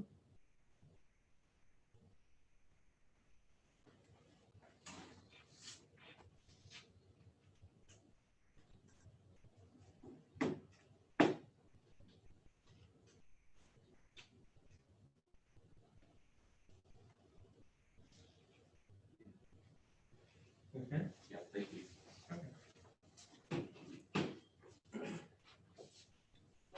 your stream of income. Especially considering that's a promulgated form. Yeah, even that form is inconsistent in its wording. Well, somebody, other ARBs are gonna have the same situation, I would think. You know, I am a little, and especially this year, I am a little surprised the access or whatever to the association that gave us the training. You know, just the amount of It's kind of interesting because it relates. being able to contact, you know, because when in trainings, you've never, We did it online. did you do the training? No, you didn't do it. So you've never, okay. Yeah, he had to do training. No, he did it online, Yeah. but he's never been to what it really is We like. never did it. And live. it's a video, we go to this big conference room Right. and the guy's not live, except for sometimes a little part will be, but for the most part, the guy is live, but I'm saying he's not standing in front of us. He's somewhere else. And so it's a big, we're watching it on the Okay. screen. But you have a phone number and you can text questions. And so at the end of each section, he'll then, and I think he might have even done it on the training because that training was done earlier. Right. Okay, because I was like, hey, what's the deal? How come they're getting to ask questions? And it was because it had clearly been taped before the COVID deal. Yeah. Okay, One year we had a live person, because the year we got chastised for being late when we came back to lunch, that we had a live person that time. yes, for part of it, that's what but regardless, my point is you had the opportunity Right. to ask questions and because we rode there together and we rode back home together, okay? So, and we hadn't had any cases presented, so clearly, because the You concern, can discuss. we can't, It's not an individual case. hello, we haven't had the opportunity to do any kind of housekeeping amongst ourselves. Right. And to say, you know, on this one, and see, we had that opportunity all the prior years because number one, we went to a training together and people discussed stuff. Right. So you were able, because there are some points Sure. that are, well, whoa, you know, It's not and conflicting. see, I shouldn't, and Charlie, I apologize, and you and I know better, never, ever should we have any discussion on email because there is that room for people to take things wrong, and clearly that is what happened, because from your answer back to me, I was like, whoa, I am not talking about that at all, and we broke a rule that you should never talk about anything on email. We weren't talking about a case. Right. We were talking about some of this stuff. And I shouldn't have done it on email, because then I think he thought I was saying something I wasn't, and he's like, well, you shouldn't be breaking the law, and I'm like, whoa, whoa. That's the problem. huh? It then becomes a meeting that you're. No, the two of us can talk, There's two. Right. but we Sure did, you can but talk. I know better than to put anything in email, because I'm saying this, but he may take it a whole nother way. Well, I didn't see your You email, follow so- what I'm, right. So, and I could tell from his answer, and it was like, yeah, okay, we're ending this discussion. I'm not doing this. It's like, no, not at all what I meant. So, but see, we had that opportunity before, and this year, we haven't had that opportunity. And that I'm sad That'd be about. hard for a first year person to. Oh, my God. Have that. Yeah. Well, I mean, it's just like with the kids and like, you know, I mean, I say kids with like Macaulay and me. I'm the type of person, I do much better when I'm there in person. Yes. Okay, you I know, think everybody does. and Macaulay for college, he didn't sign up for online. We paid for him and he does better when he goes and sits and listens to, you know, What's he gonna do this year? well, his school, UNT, they're opening back up in the fall. How are they good? So he'll be going we've to- already got his apartment and, oh yeah, he's got Where's he going to University of North Texas University? up in, oh my God, Our son, Ed's son graduated from there. He did? Had a Oh, different name then, it was. yes, it was, North Memphis- Texas. North Texas State. Yeah. It's in Denton. Yes. Yeah, that's a good school. I love that school. Yeah, it's a pretty school. I love it. I'm not happy about the 8 hours or 7 hours to Oh, drive. get there. I hate that. Cause I thought he was gonna, he was talking UT or A&M.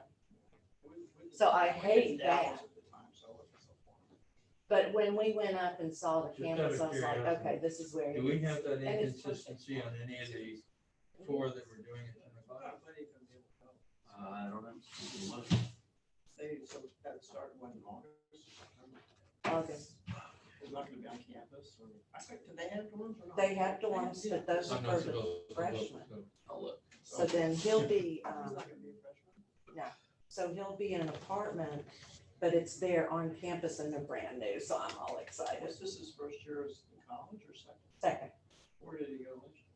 UNT, Oh, he already went there for 1 year? yes. Oh, okay, so it's easy. Oh my God, Mike, I wish you could have seen the boys the other day. Oh, what was going on? Well, they just, they came by, and they were in the car, and it was just such a beautiful picture, because, in all the movies, the, not frat movies, but the one, just where the college guys are sitting in their car and the windows are down, and like they pull up and each one has their, not attitude, but, they just, each one is their own personality. So there's Will at the wheel.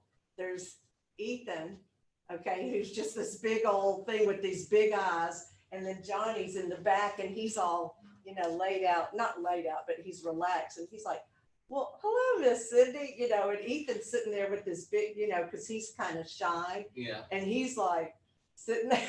It was like, that's the memory that I'm going to hold they were just so stinking cute because they fit the perfect college guys in a car just riding around, and it was just like, oh, y'all are so Some of the guys wonderful. were at the house the other day.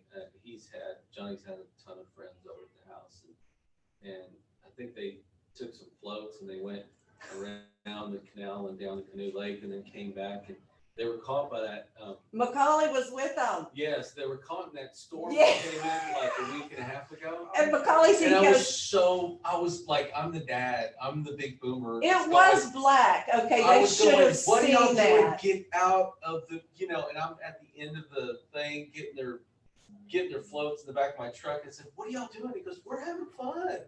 And I'm thinking all the things that could go wrong. Oh my God, Mike, and that sky was so black. It There is came in no way. fast. It came fast, but you know what? They get stuck in it? They in it? Well, they were out in the middle of it on the water but like out in the canal. And it was just like, oh my God.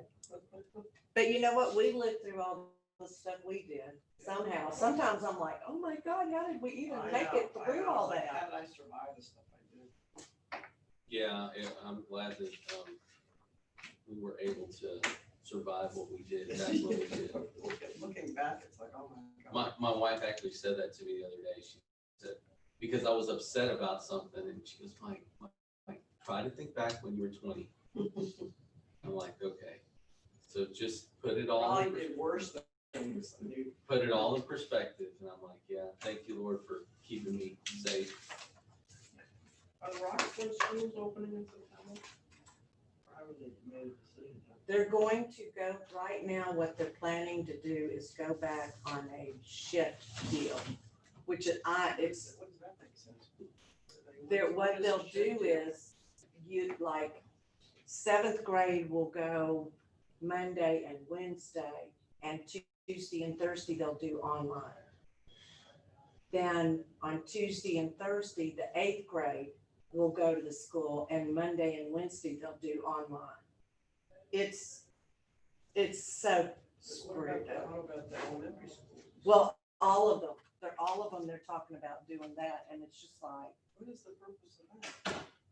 because then your Keep the kids in school at exposure, one time. exactly, it's because then there'll be less kids in the school at one time, and then at night they'll go in and totally clean the school It's, And then the teachers will be teaching online the rest of the time. yes. So 2 days you'll do it online, 2 days you'll do it at the school, and they may make the days longer, so there won't be Friday, or Friday, everybody will do online. No, it's a mess. It is a mess. That's hard on a lot of kids that don't do well. Like Macaulay, I mean, and me, I mean, I do much better in person.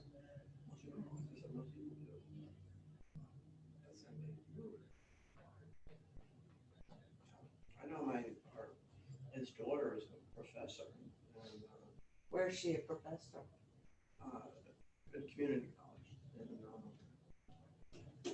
Okay, the community college. answer to the question is there's not an issue because the same boxes that are checked are presented in the property owner's affidavit of evidence are the same.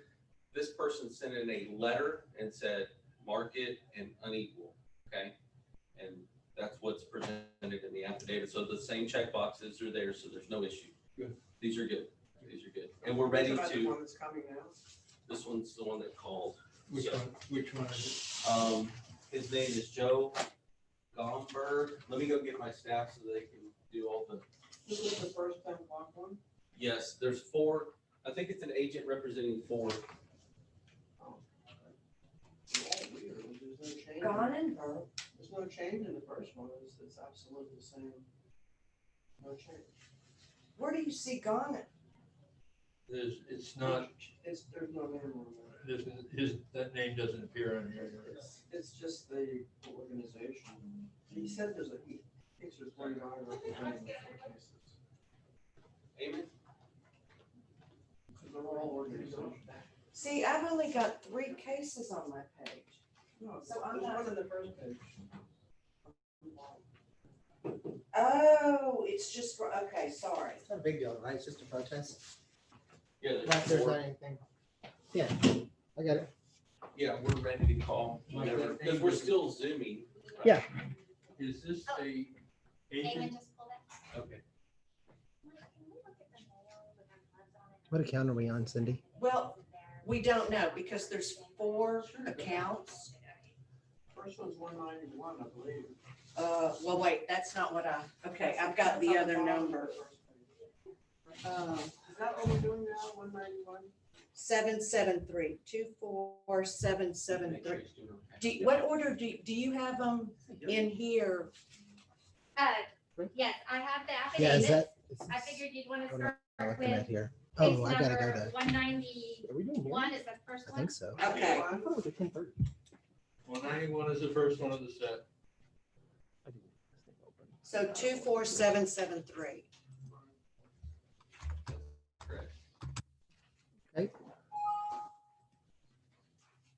Do you have to say something before I go?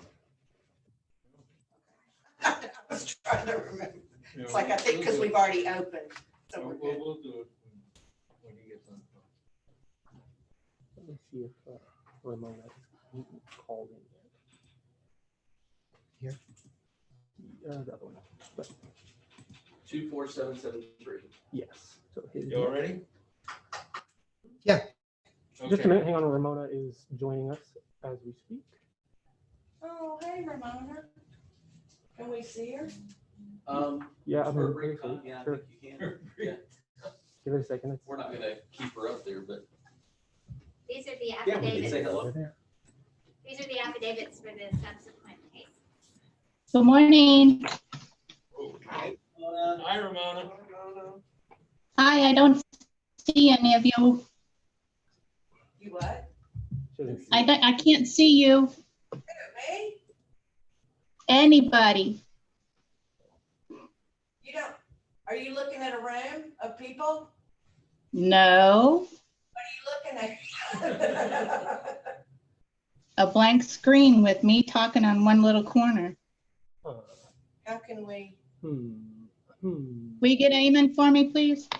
Right here. Right here. There we are. Bear with Can you see us now? Good morning, I see you. See Okay. me? What'd you do?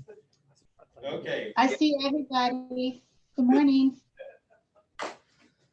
All right, okay, opening a hearing on protest number 2020-191, account number 24773. All right, so I'm gonna call Yep. And what is this person's name? Joe Gomberg. Joe. Okay, wait, and I'm sorry, is he so he's does he own or is he an agent? I believe he's an agent for all four of those properties. Okay, thank you. It's recording now. Take your time.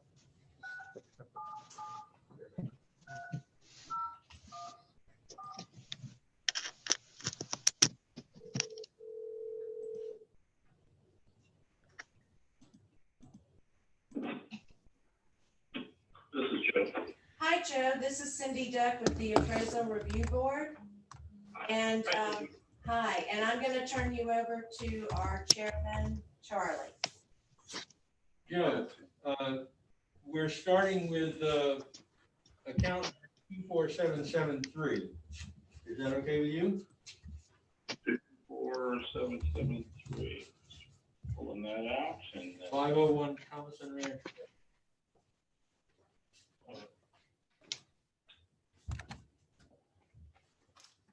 It's Key Allegro Unit 1, Block 5, Lot 8.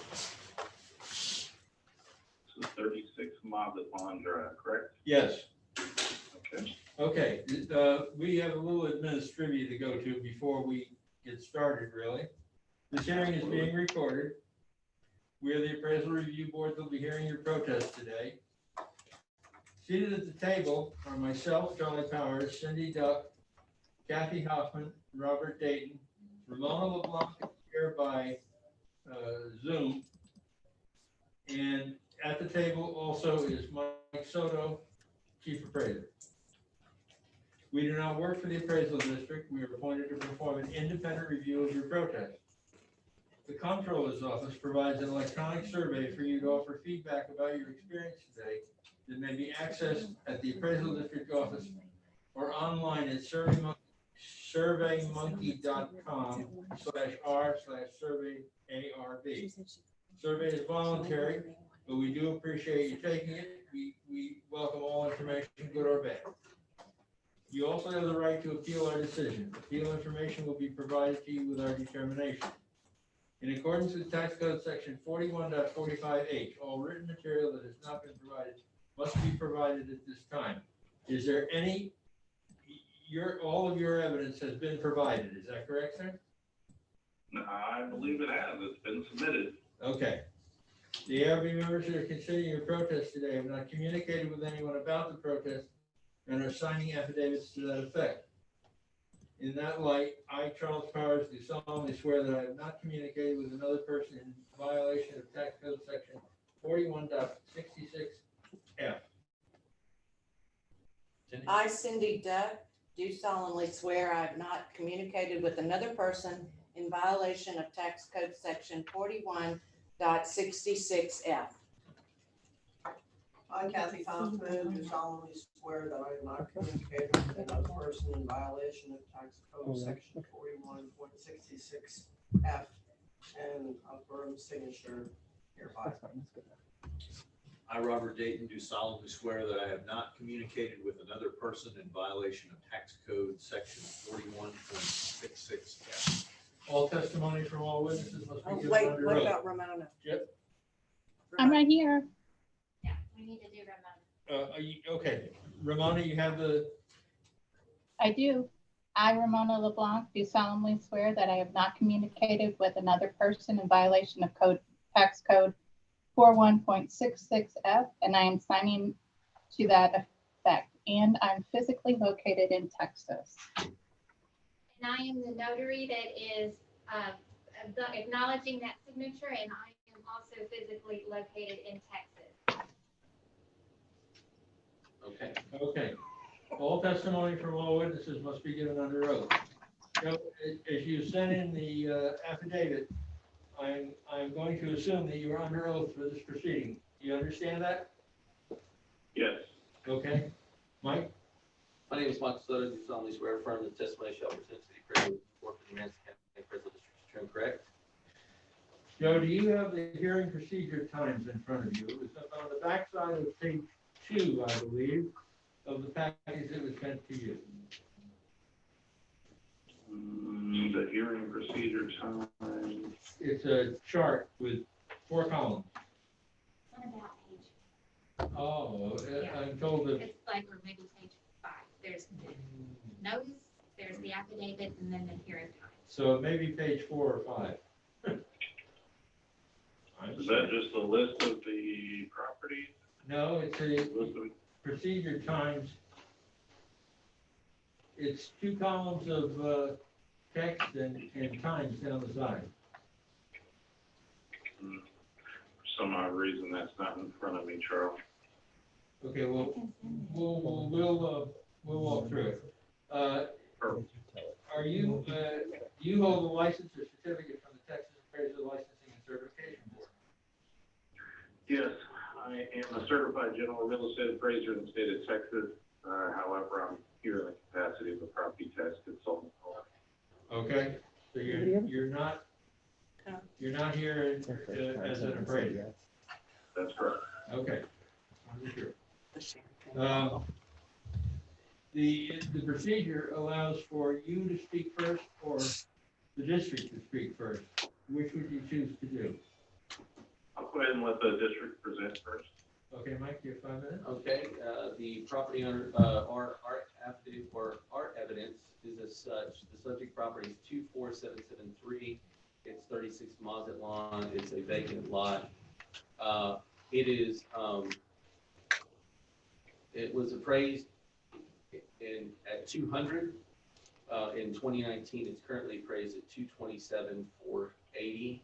It's currently listed on the market or at the date of this evidence at $289,000.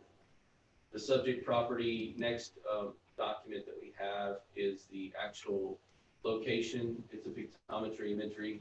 You can see that it was a location that used to have a house on it. It looks like it's at least at the first of the year, it's just a vacant lot. It has a pad, but basically a vacant lot. On the comp sales grids, you can see that the subject property was one of the properties that actually sold back in October of 18 for $200,000. So it was purchased for $200,000. Just to give you some boundaries, purchased for $200,000. We currently have it on for $227,000, and it's listed at $289,000. It's being protested at $227,000. At 55 Nassau Drive, that's another property that's, I guess, that's, I guess, a vacant lot that's even more recent than even the subject property, and that's at 55 Nassau Drive.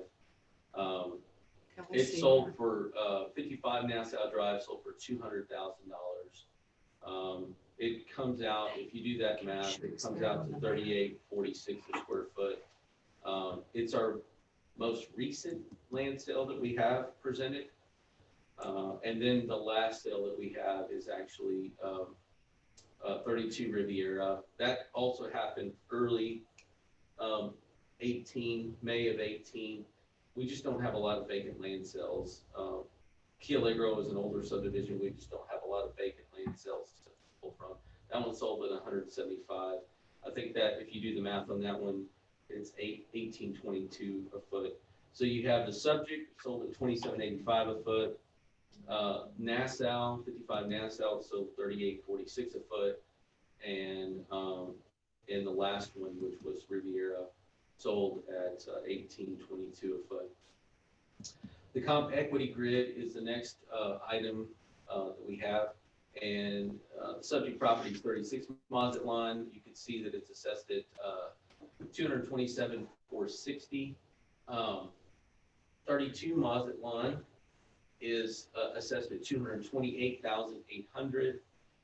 31 Flamingo is assessed at $271,450. And 39 Flamingo is assessed at $282,810. I haven't done those, price per square foot, but they should all come out. Hang on, let me look at that real quick. The 282, 810, divided by. It's coming out at $46 a foot. Those should all be at $46 a foot for equity. Sales ratio report is going to be inclusive of all the sales of both residential and vacant land in Key Allegro. And if you look at the weighted mean at the very end, we have a 93.73 overall. The average mean is 96.31 in the sales ratio report that we have. And that is the evidence this district has presented. Okay. And just out of curiosity, can we see like the 50? Let's want to do his presentation. Okay. Let's, Joe, you have 2 minutes to cross-examine and then 5 minutes to make your presentation. I don't need a cross, so I'll just go into my presentation if you don't mind, Charlie. That's fine. Great. So I won't repeat what the district has already presented. I mean, the sale that they brought up was $200,000. This happened October 16th of 2018. And this sale is also on their sales grid. So, I mean, really, this is really the best indicator of value on this property. But we'll go through, if you have my packet in front of you, I'm going to skip you should have a summary of what I'm going to go through. But I'm going to skip the next page, which is just the CAD record showing that, of course, the property was assessed at $200,000 as the appraisal district stated. But I wanted to show you the property, and we're going to take a look at some of the comps on the sales grid. And as you know, there's only one new comp, and the appraisal district said they don't have a lot of sales data out in this area, which in itself is support not to make any changes in value to the property from the previous year. If we look at the 3 sales specifically, page shows you the subject property, and it has a canal view. In other words, it's facing the canal.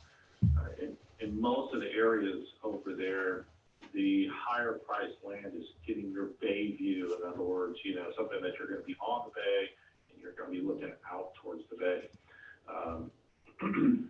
In comp 2, this is the higher price comp that's there. And as was also mentioned on a sales price, this one sold at $38.46.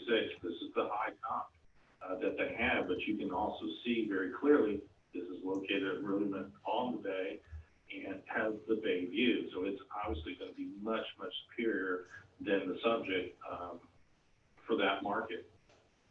And then on comp 3 is, I would really say it's not really comparable, but again, this is not really a whole lot of market data out there, and it certainly doesn't support anything as far as increasing the value of the subject property, because this one sold at $18.23 a square foot. And as you can see on that printout that I gave you, it doesn't have, it's not located on the bay side or the canal side. So it's, you know, that's definitely completely different market as far as what somebody would be looking at. I mean, obviously, if you want to be on the water, you're not going to get the interior lot. So not very comparable to the subject. So that really leaves us 2 comps. And one of the comps is being the sale of the subject, which is obviously our strongest indicator of value. Also, if you just flip towards the last page that I've provided, it's just kind of averaging those comps for you there. So when they sold, obviously we see the subject sold at $27.86 a square foot. Comp 2 was that one that had the bay view located on the bay, $38.46, and then that last comp was that interior tract at $18.23. But these even average out to $28.18 a square foot, which is again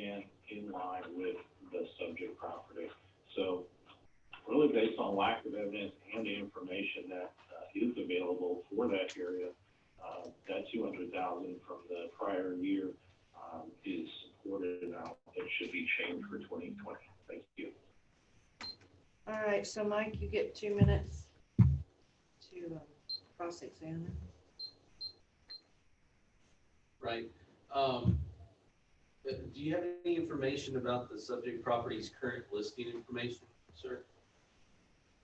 I know the property's listed, but a listing is in a transaction, and so we don't know what's going to come out to until that happens. Right. So the listing, current listing information is what? Is it the 289 that we have? I'm not sure the exact value because the listing keeps going down. Right. Okay. So what is currently at, I'm not aware of. So you're not aware that it's north of 227 that we currently have on the subject? Yeah, I'm not, like I said, I'm not aware Okay. of it right now. That's all right. The subject property's owner's agent has indicated that that the subject property sold at $200,000. We currently have 227 on the subject property. I guess at 227, 460.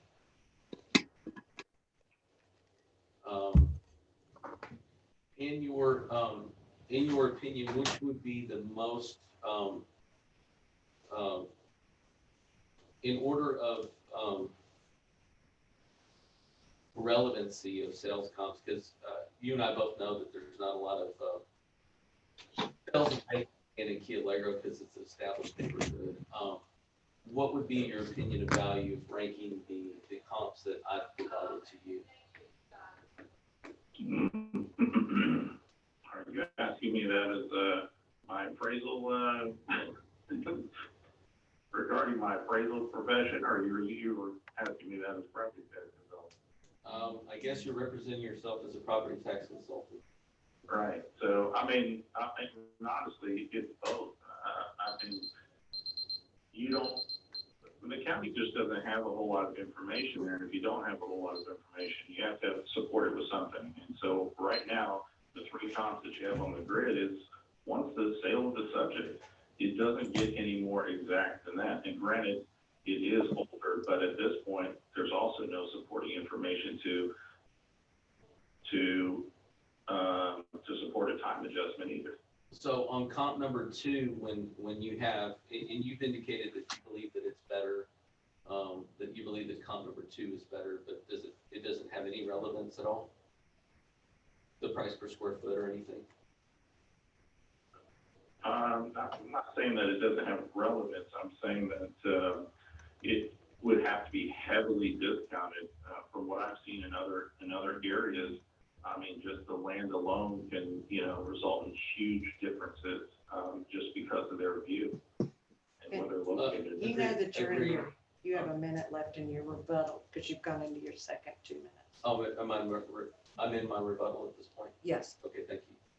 All I would say is the subject property did sell for back in October of 18. We've had, that sale was, I guess, the most recent sale up until comp number 2. Comp number 2, although I agree it's better, as far as the Bayview attribute, it's also much smaller. It's 5,200 as opposed to 7,100 like the subject. What did it sell for? It sold for 200, but that equates out to $38 a foot. The subject property is currently at $31 a foot.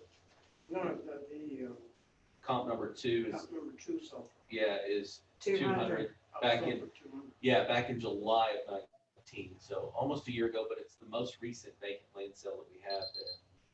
And that's all I have for my time, I guess. Okay, well, but now he has 2 minutes rebuttal. Sure. Sir? Joe? Thank you. Hello, can you hear me? Yes. Okay, sorry about that. Just a few statements.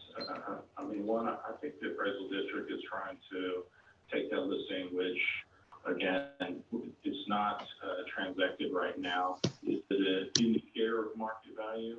Well, it could be an indicator, but again, where is that going to fall? In other words, when is that going to transact? It could transact tomorrow, or it can transact years from now. We just don't know at this point. And the burden of proof is really on the appraisal district, as y'all are aware of. And we have 3 sales that they're providing, no indication of time adjustment. The sale that was mentioned in comp 2 that's being given so much weight in this is it's already, you can see that it's half the square footage, and so almost twice the price. So that in itself tells you that that value of that bay view or bay location is twice that of the subject property. Thank you. Okay, so the district has 1 minute for closing. Yeah, what I'll say is about the comp number 2, it's $200,000. It has 5,200 square feet, so that comes out to $38.46 a square foot. The subject property is at 227, 460, and it's divided by 7180. Is currently set to $31 a foot. Comp number 2 is the most recent sale that we have. I would say that I agree with the subject property owner's agent that it's got a better value attribute, but it's not as big as the subject for sure. That's the information that we presented.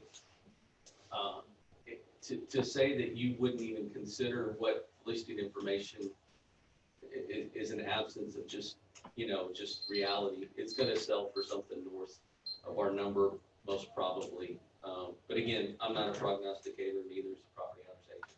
So. Okay, so now, Joe, you've got 1 minute for closing. Without being, redundant on the statements I've already made, I don't have anything further. Okay, so now the appraisal review board has 5 minutes to discuss and deliberate. So I have a question. Do you ever, based on sales of houses, which also have a land component, can you get more information of the value of the land based on sale of houses that would confirm or deny either side here? Who are you asking? I'm asking you. The answer is yes, and you can have the property owner agent weigh in as well, but it's called the land abstraction or extraction methodology, by which you take the land component of those when you have an absence of land comparable sales within a mature subdivision. Is that a fair statement, Joe? Well, there's multiple methods to value land. That's correct. Right. And but Joe is correct that the burden of proof is on the district, and we did not provide that abstraction methodology. I will say that as a generality, the subject property has that land component built in. And so if you were to look at the any property down the street, it does have a land component that has a value associated with it. So, yes.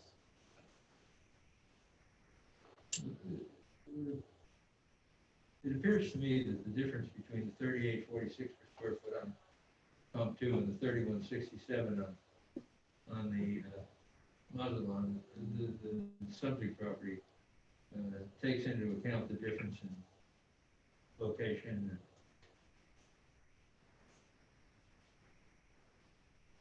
That satisfies that.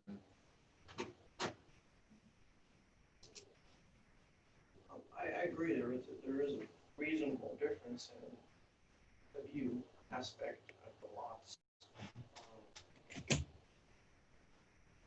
I don't think it's going to sell for $289, but that's neither here nor there.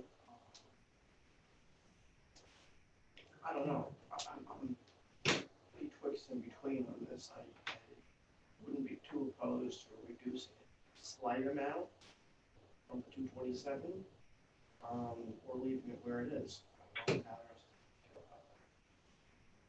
Is there a, it's kind of a vague question here. Is there any way we could, do you have any kind of data that would have a time factor from when it was sold in 2018 to now? I mean, in general, lots have gone up X%.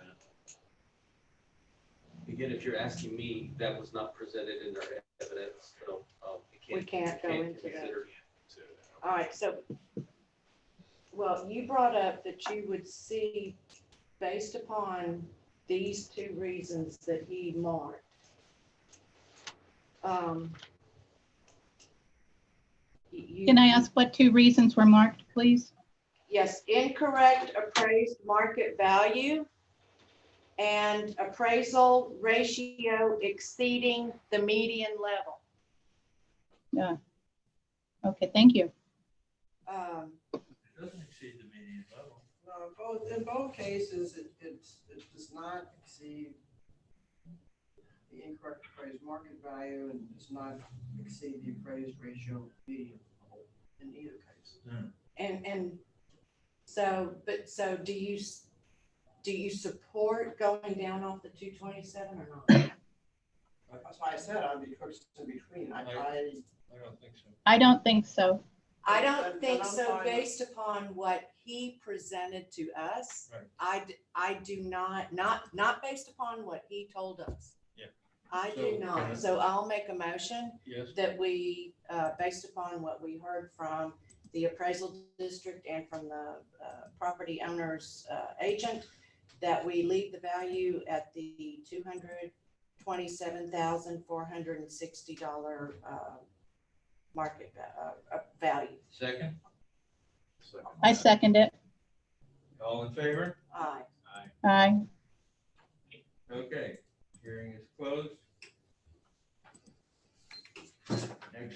Next one is, you're representing all 4, right, Joe?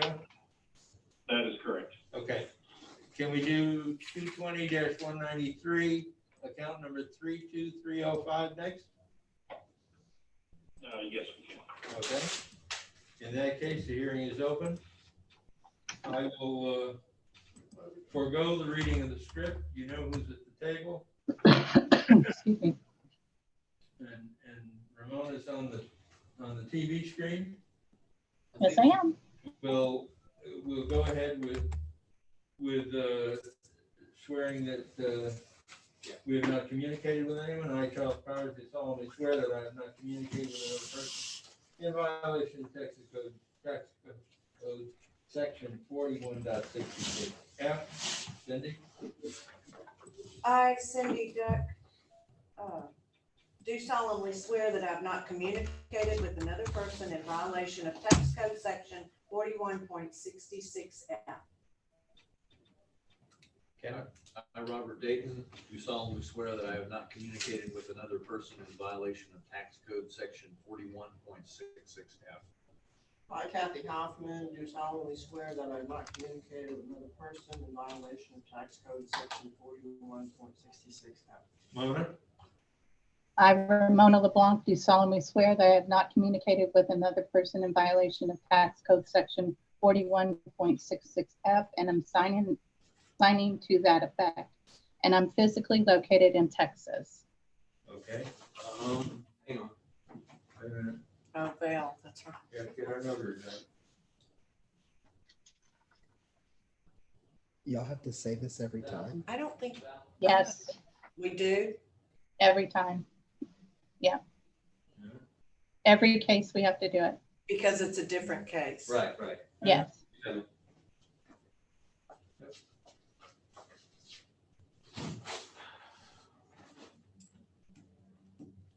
You're not sitting there eating oysters while Go we're doing ahead, this, are you? Ramona. I wish I was, Charlie. Ramona. Do I have to say it again? Yeah, can you put Ramona on the screen? Sure. I think I can. Ramona, we're getting ready to look at you. Oh my God, let me get clothes on. I'm sorry. Probably shouldn't have said that. Go ahead and We're say, ready. say your statement again. I, Ramona LeBlanc, do solemnly swear that I have not communicated with another person in violation of Tax Code Section 41.66F, and I am signing to that effect. And I'm physically located in Texas. And I'm Valerie Smith. I will be notarizing her signature, and I am physically located in Texas. Okay. Are we ready to go now? Mike, you want to swear in? Yes, my name is Michael Sutter. I do solemnly swear or affirm that the testimony you shall present to the Appraisal Review Board for the Aransas County Appraisal District is true and correct. Joe, I just might want to make a point that all of these affidavits that we signed to effect, they'll be in your package when you get the determination. You're entitled to a copy of them. Okay. Okay, we're gonna follow the same basic procedure, but you get to choose again whether you want to go first or whether you want Mike to go first. I will let the appraisal district start their presentation first. However, for the record, my name is Joseph Gomberg. I'm under oath. I'm a certified general real estate appraiser in the state of Texas, and I'm here in the capacity of a property tax consultant. Please proceed. Thank you very much. Okay. All right, the subject property in question is 32,305. We currently have an appraised value in 2019, we had an appraised value of 100,910. The subject property is currently appraised at 100,250. It's a little cottage, little 3FB cottage. For the record, Joe, just we have 7 classes from 1 to 7, 1 being the poorest and 7 being excellent. 4 would be an average. 3 is slightly below average. And FB stands for fiberboard or hardy plank. So that's what the subject is. You can see in the next frame is the pictometry imagery of the location of this subject property. In the comp sales grid, what we have is other class 3s and 4s. The subject is at 1801 Broadway, Unit 15. It happens to be in that cottage. It's like a little cottage condo area. Oh, yeah, I know. I'm sorry. 601 East Market is one that was another small house. You can see that the subject is very small at 732 feet. The first comp is 1,211 square feet. You can see that in the comp grid, it's actually adjusted downward. So because the comp is bigger than the subject. That same scenario holds true for comp number 2, which is 1707 Picton. That adjusts out to 95 and change. And comp number 3 is 308 North 5th in Fulton. That's a pretty good comp from the standpoint that you have a 3FB plus and a 3VS plus. VS is vinyl siding as opposed to hardy plank, but they're both class 3s. They're both, it's a little bit better from the standpoint that it's a little closer in size to the subject. That looks to have a 10,000 or 1,098. That one sold for 158. It adjusts out to 109 and change. 105 4th Street in Fulton. Again, that one sold for 162. It adjusts out when compared with the subject to 99 and change. And comp number 5 and 6, you can see adjust out to 112 and 103 respectively. Those are all, recent sales of class 3s and 4s. I'm trying to get as small as I can that I can find here. The equity grid that's in the next column, these are things that are not necessarily sales, but these are things in that area, that unit, that Broadway, 1801 Broadway. The subject is unit 15. Comp number 1 is unit 2. Comp number 2 is unit 3. comp number 4 is, or comp number 3 is not in that same unit. That looks to be Magnolia Street, but it's another small 3FB plus. And you can see that the median equity value that's presented is $106,429. So in both of those cases, both the market and the market and the equity value that's presented supports the valuation that we currently have on the subject property. The sales comparison, or the sales ratio, are sales ratios that are presented for, it looks like commercial frontage here. And it looks like our ratio is at weighted mean at 105.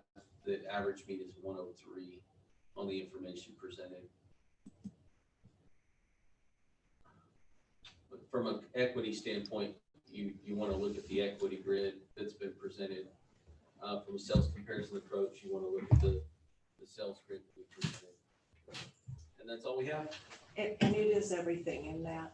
That little square is just because that's such a small area. Do you follow what I'm asking? Yeah, the small little blue square, it's a condo area, so it's not even really represented from the standpoint that it's an undivided interest in the whole. It just gives you an approximate location of where that Right, unit is. and essentially that's the building that it's dealing with. Yeah, yeah. Thank you. Okay, I Yeah, just that- wanted to make sure. Yeah, that white, Right, that white got grid. it. Thank you. Okay, so sir, you've got 2 minutes to cross-examine. Okay, so the only other questions I had was,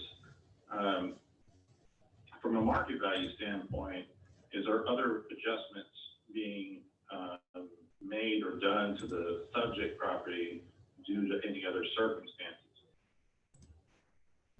Not that anything that's been presented, Joe. I mean, what we have is the adjustments that you see that's on the grid. So if there's an adjustment due to class, you can see that adjustment, like on comp number 1, there's a 10,088 adjustment for the square footage. There's the square footage adjustment of the main living space.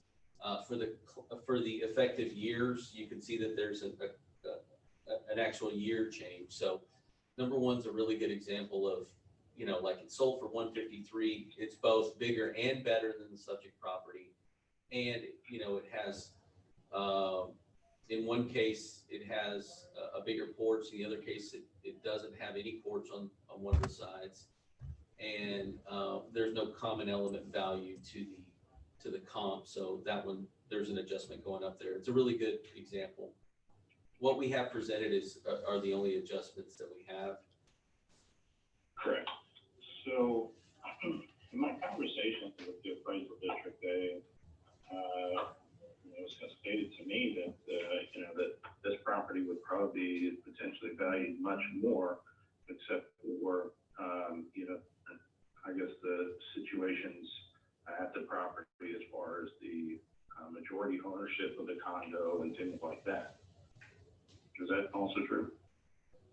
I wasn't part of that conversation, sir. I don't know what you're referring to. Are you asking me, you and I both know that if it were fee simple ownership rather than undivided interest, it would probably, condos have different homeowners association dues that are different than individual properties. Okay, and we're gonna go into, is it okay if we go into the presenters? Yeah. The protest? For sure. Sir, Joe? Great. Are you, we just need to go, you can continue with that, but just know you're in your 5 minutes, Okay. starting now. I don't have any further questions for the appraisal district anyway. So, the property is one of several small, like little bungalow type homes there in this, what they call a condo, development. And, majority of these little dwellings are really rented for vacation tourism. And one of the major attractions amenities is the elaborate pool and cabana area, which provided, outdoor living areas for, occupants or visitors, for those small dwellings, because a lot of these dwellings are, below 1,000 feet, so they're pretty cramped to say the least. But obviously probably a little bit bigger than a hotel room, and when you're in a small area, it's kind of like being on a cruise ship where you don't really spend a whole lot of time in your room because it's really confined, so you have other areas. And so this is a big draw, of course, for people coming in and renting and leasing these things out for vacation purposes. So you can see on the appraisal roll, which is on the following page of my packet, and if you just go down to the 2015 value, $97,430. And so going up, you can see that the value of this property was roughly about $100,000,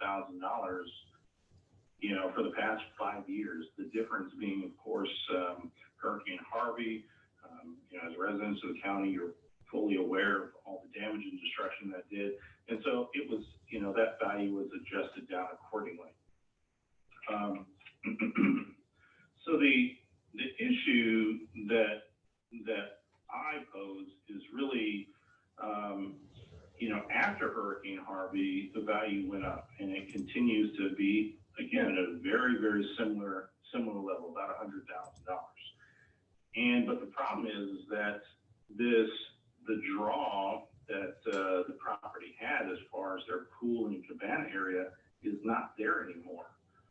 And so, I think that that obviously there is a value difference there because you're losing some of these amenities that were, really coveted from this property. And if you go past that, you're going to see these are some of the photos that were pre-Harvey. So you can see exactly what we're talking about. We're not talking about just a, small little pool area, and, it was quite nice. And so, and then from the property owner statement,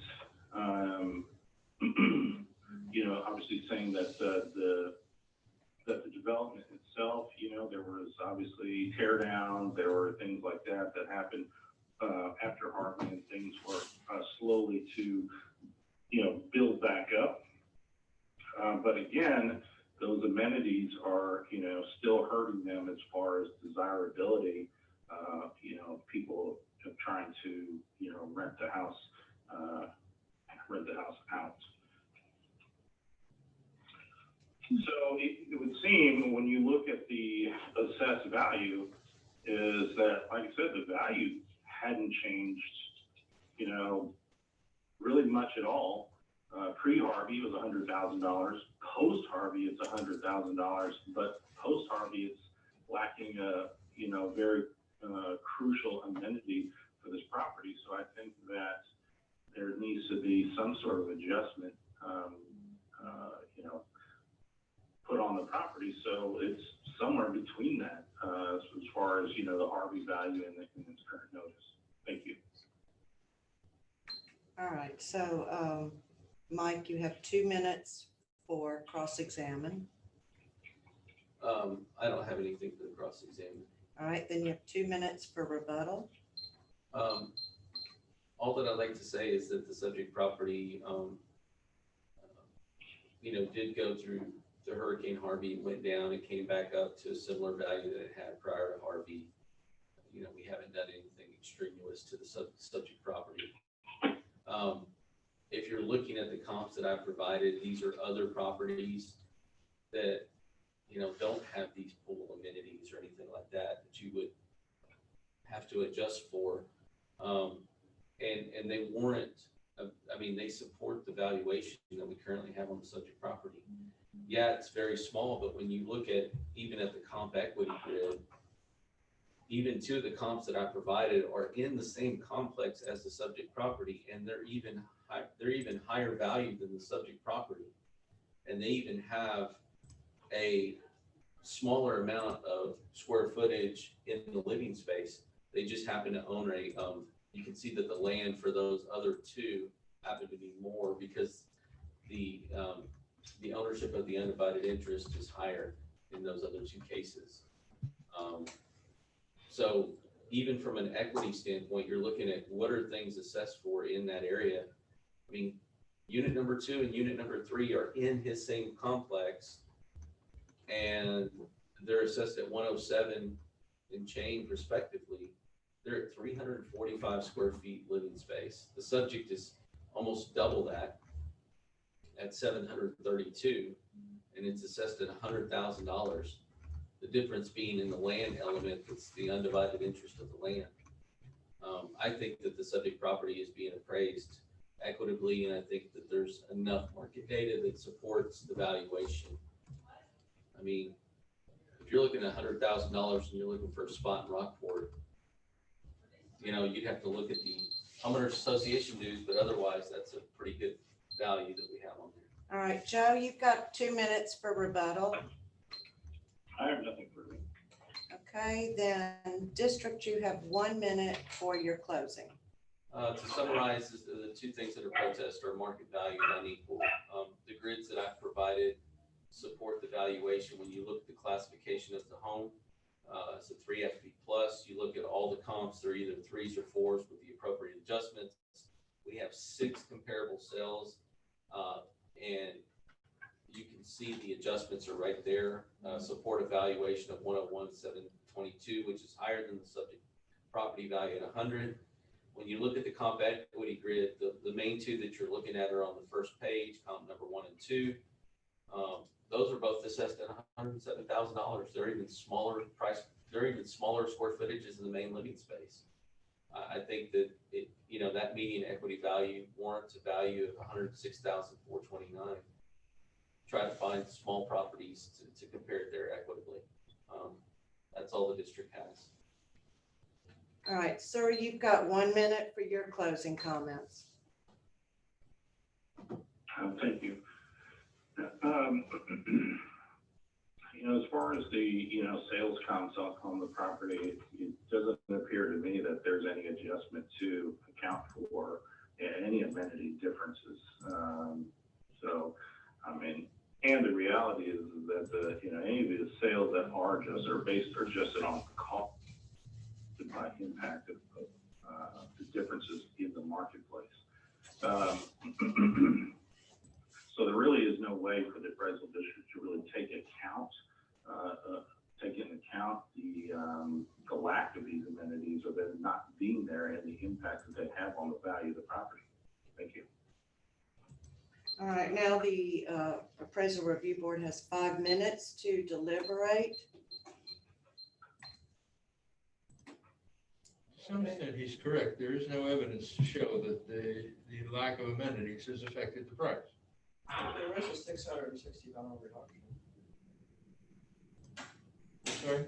There was a $660 reduction. Yeah. I think the district was proved that $100,250 price placed on this property is below the median equity value and the median appraised market value, which are the two items that have been brought to be looked at. And I would suggest that we leave the price at. Second? I'll second that. All in favor? Aye. Aye. Thank you, Mona. Thank you. Hearing is closed. We'll move Charlie, on. I wasn't able to hear the value decision. Can you repeat that for me? Unchanged. Okay, thank you. Okay, we'll move on to 34893. protest number 2020-194. Account number 34893. Hearing is open. I'll forego the reading of the script. The comptroller will allow me to do that. I, Charles Powers, do solemnly swear that I have not communicated with another person in violation of tax code section 4166F. Believe it or not, I see that statement in my sleep. Go ahead, Cindy. I, Cindy Duck, do solemnly swear that I have not communicated with another person in violation of tax code section 41.66F. I, Kathy Hoffman, do solemnly swear that I have not communicated with any person in violation of tax code section 41. Ramona? Amy, can you Amy, bring I, up? You gotta bring it up on the screen. Smile. Your hair looks good today, Ramona. thank you. I, Ramona LeBlanc, do solemnly swear that I have not communicated with another person in violation of tax code 41.66F and am signing to that effect. I'm physically located in Texas. Right down the road, y'all. I, Valerie Smith, am attesting to the signature. I'm the notary, and I am also located in Texas physically. All testimony from all witnesses must be given under oath. Joe? You wanna make your statement again? Yes. My name is Joseph Goldberg. I'm under oath. I'm a certified general appraiser in the state of Texas. I'm here in the capacity of a property tax consultant only. And I'll hand it over to the appraisal district for their initial presentation. Go ahead and read your thing, Robert, and I'll read one mine. more certification. I, Robert Dayton, do solemnly swear that I have not communicated with another person in violation of tax code section 41.66F.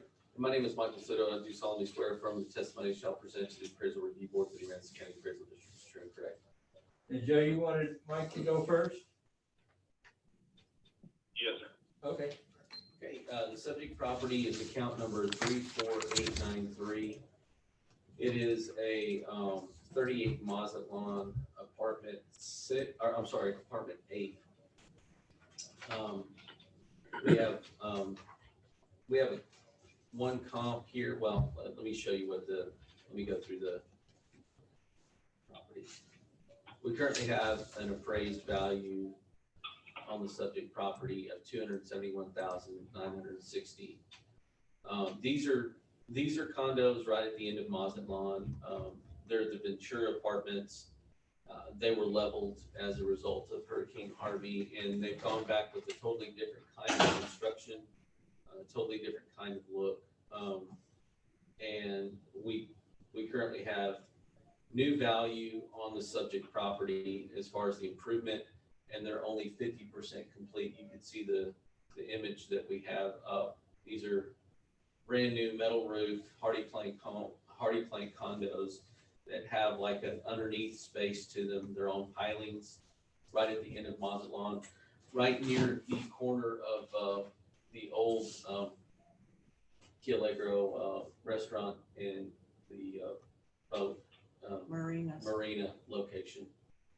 And the next grid that you have is the actual, one thing I do want to point out is that we have these at 50% complete. They're only half done at this price. The very next thing that you have is the comp grid. And we actually have one verified residential sale in that same complex at apartment number 4 that sold for $282,500. And again, what's important to know about that is it was even in a less of a state of repair or completeness than on January 1 of 20. But I think that they were purchasing that property, with the understanding of some plans and sketches that they might have had associated with the property. But that's the property that we do have is $282,500. It's at number 4, apartment number 4 on 38 Mazatlan. Another condo is on Quillegro that we have here is 28 $Sand unit C3. That one sold for $265,000. Again, you can see the sizes in question. The size of the subject is 1556. The size of the first comp is 1556, identical to the subject. The size of the comp number 2 is a little bit smaller at 12,200. There's some adjustments there. Comps number 3 and 4, or I'm sorry,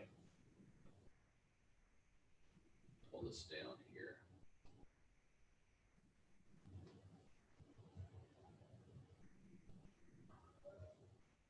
Comps number 3 and 4 are also, pull that down. Yeah. Are also in Sand Dollar and Lauderdale. Those are both condominiums in Key Allegro. If you'll continue on, that I just want to summarize that the sales grid indicates that 290 median value that we have is supported. The subject properties at 271, we have 290 on the sales comparison approach. If you go to the equity grid, the median level of appraisal is 271 because all the other comps that we pulled are from that same condominium complex. They're identical in size and they're identical in percent completeness. They're all 271, 960, I think is what I presented for those particular properties.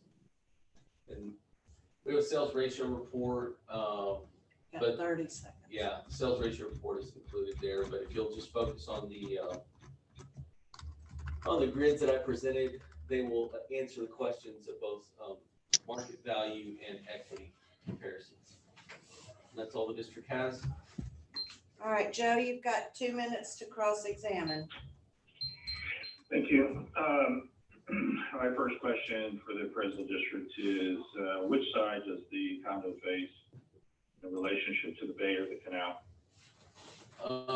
This particular condo is unit number 8, I believe. And so I think there's 14. So 1, 2, 3, 4, 5, 6, 7, 8. So it's going to face the canal, I believe.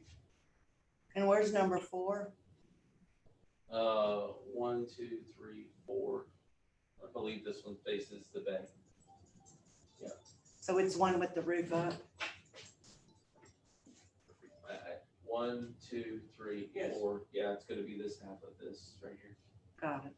I believe that's the way they were numbered back in. I believe there's only 14 units overall. Yeah. So my next question then is, I see that comp 1 on the district sales grid is apartment number 4, and there's an adjustment of $110. So it's the district's position that there's a $110 difference between you and the bay and the canal.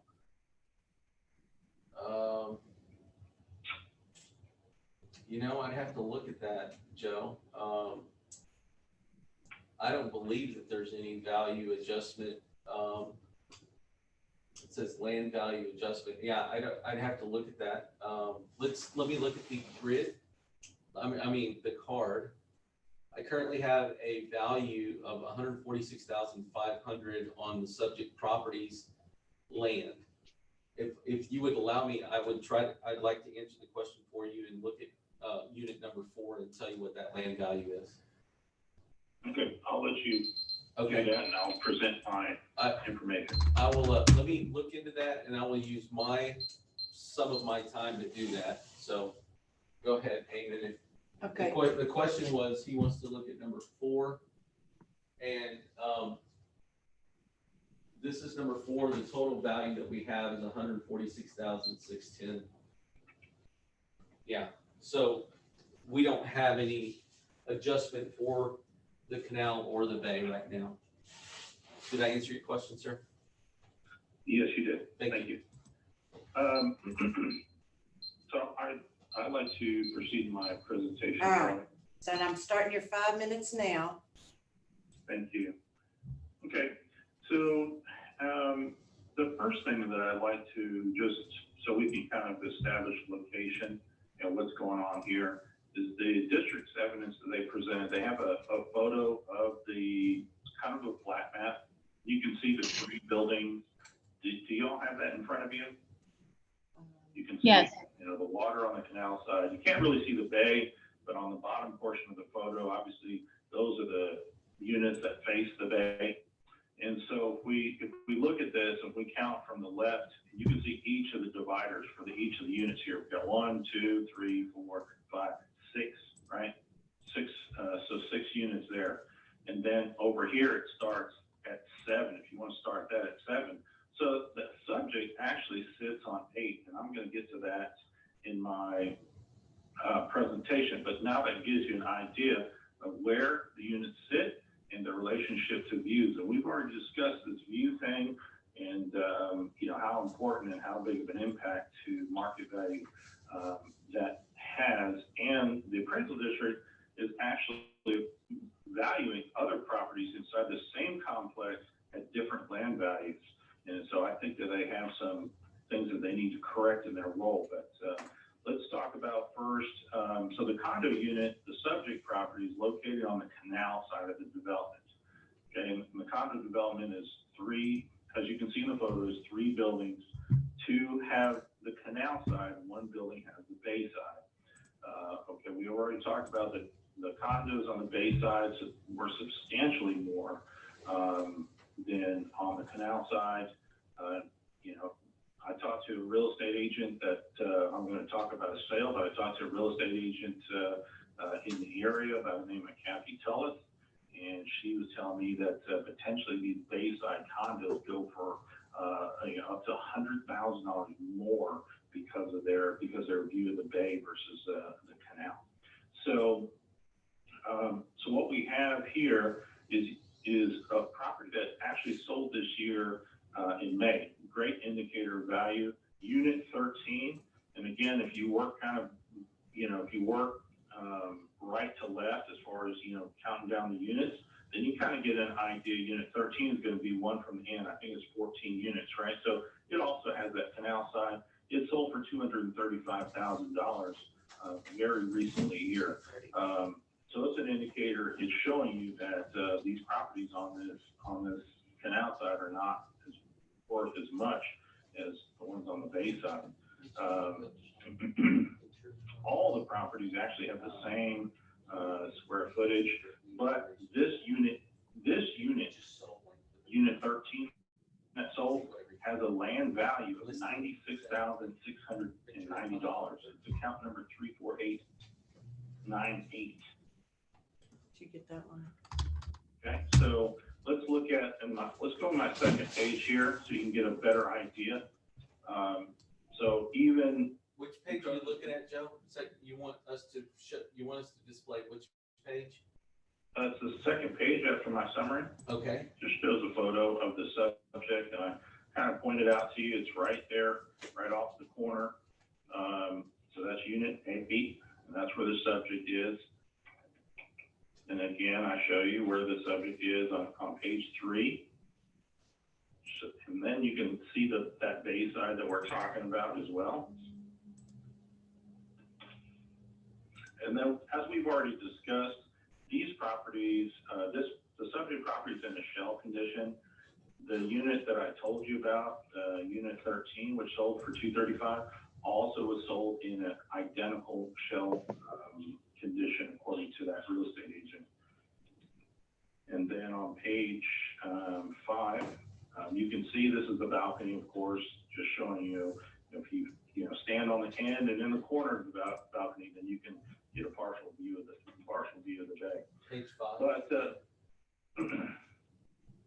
I'm sorry. No, I just said you said page 5, and I wanted to display the page where you were going to. So please continue. Okay. And then I'm on the last page here, and these are all the units in the complex. And what you can see is here is that you have they're split between 8 and 6.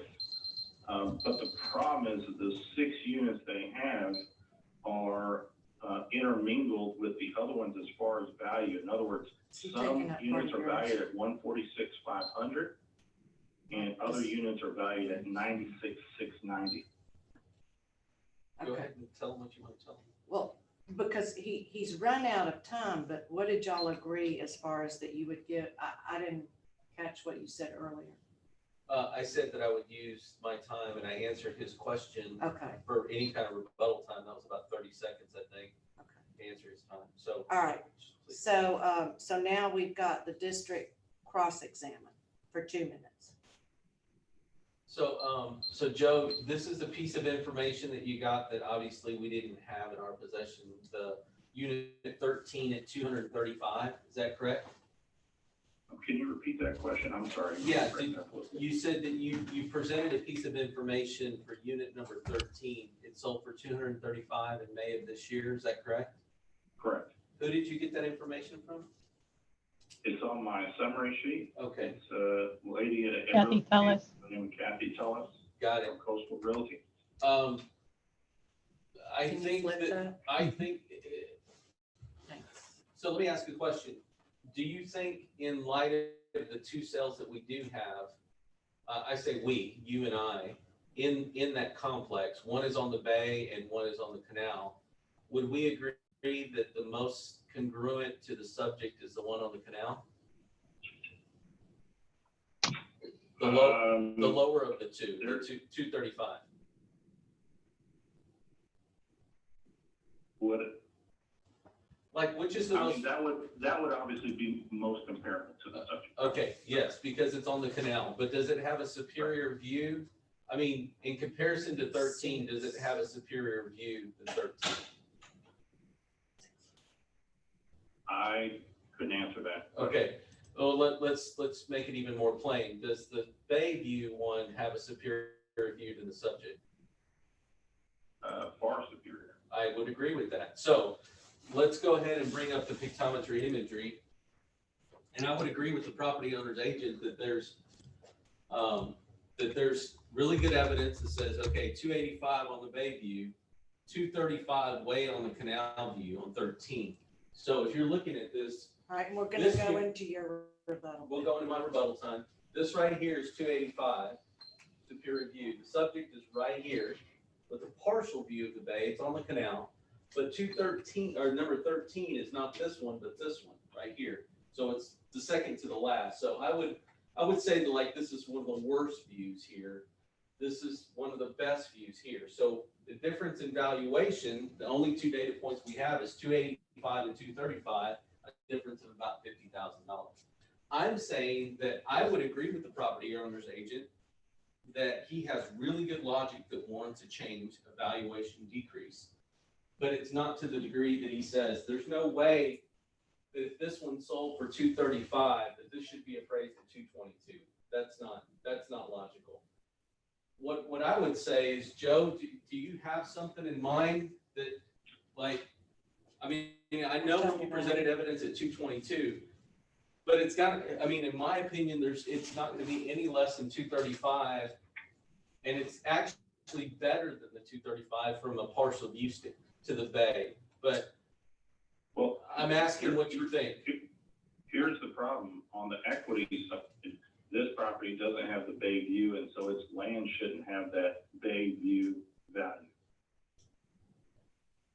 Okay, I'm asking for value here, Joe. I'm agreeing with you that there needs to be an adjustment. I'm asking what that is. Right. It doesn't need to go down to 222.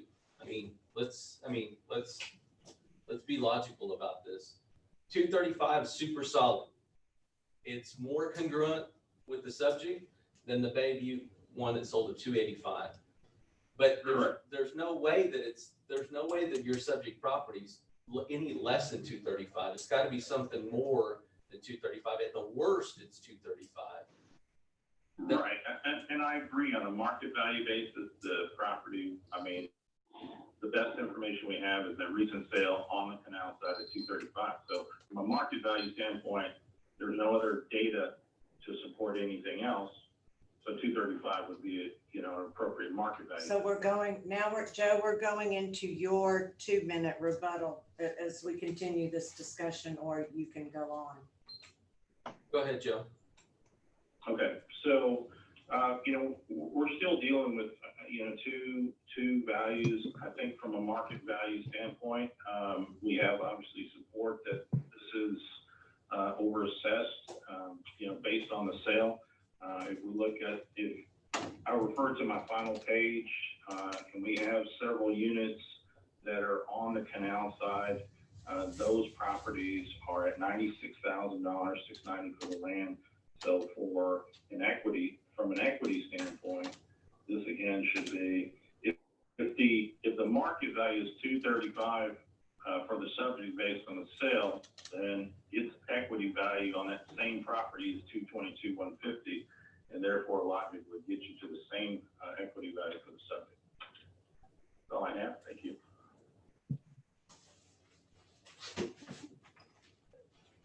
District Closing. All I would say is the sale that he presented at 235 is a really good data point. That's further down the canal with no view attribute of the bay. The subject property has a bay view attribute, although it's not complete. It's just kind of looking down the canal of the bay. As far as the equity, you're talking about a $50,000 adjustment. I think we have currently the subject property. Let's see. We currently have the subject property. I guess the evidence that you showed with the land, the 96, to say that it's just like all the canals is not right, just like it's not a bay view, it's not right. So it's somewhere in between. I think the value of, north of 235 is going to be, or 235 should be the value in both equity and sales, but that's all I have. Okay, so sir, now you've got your 1 minute closing.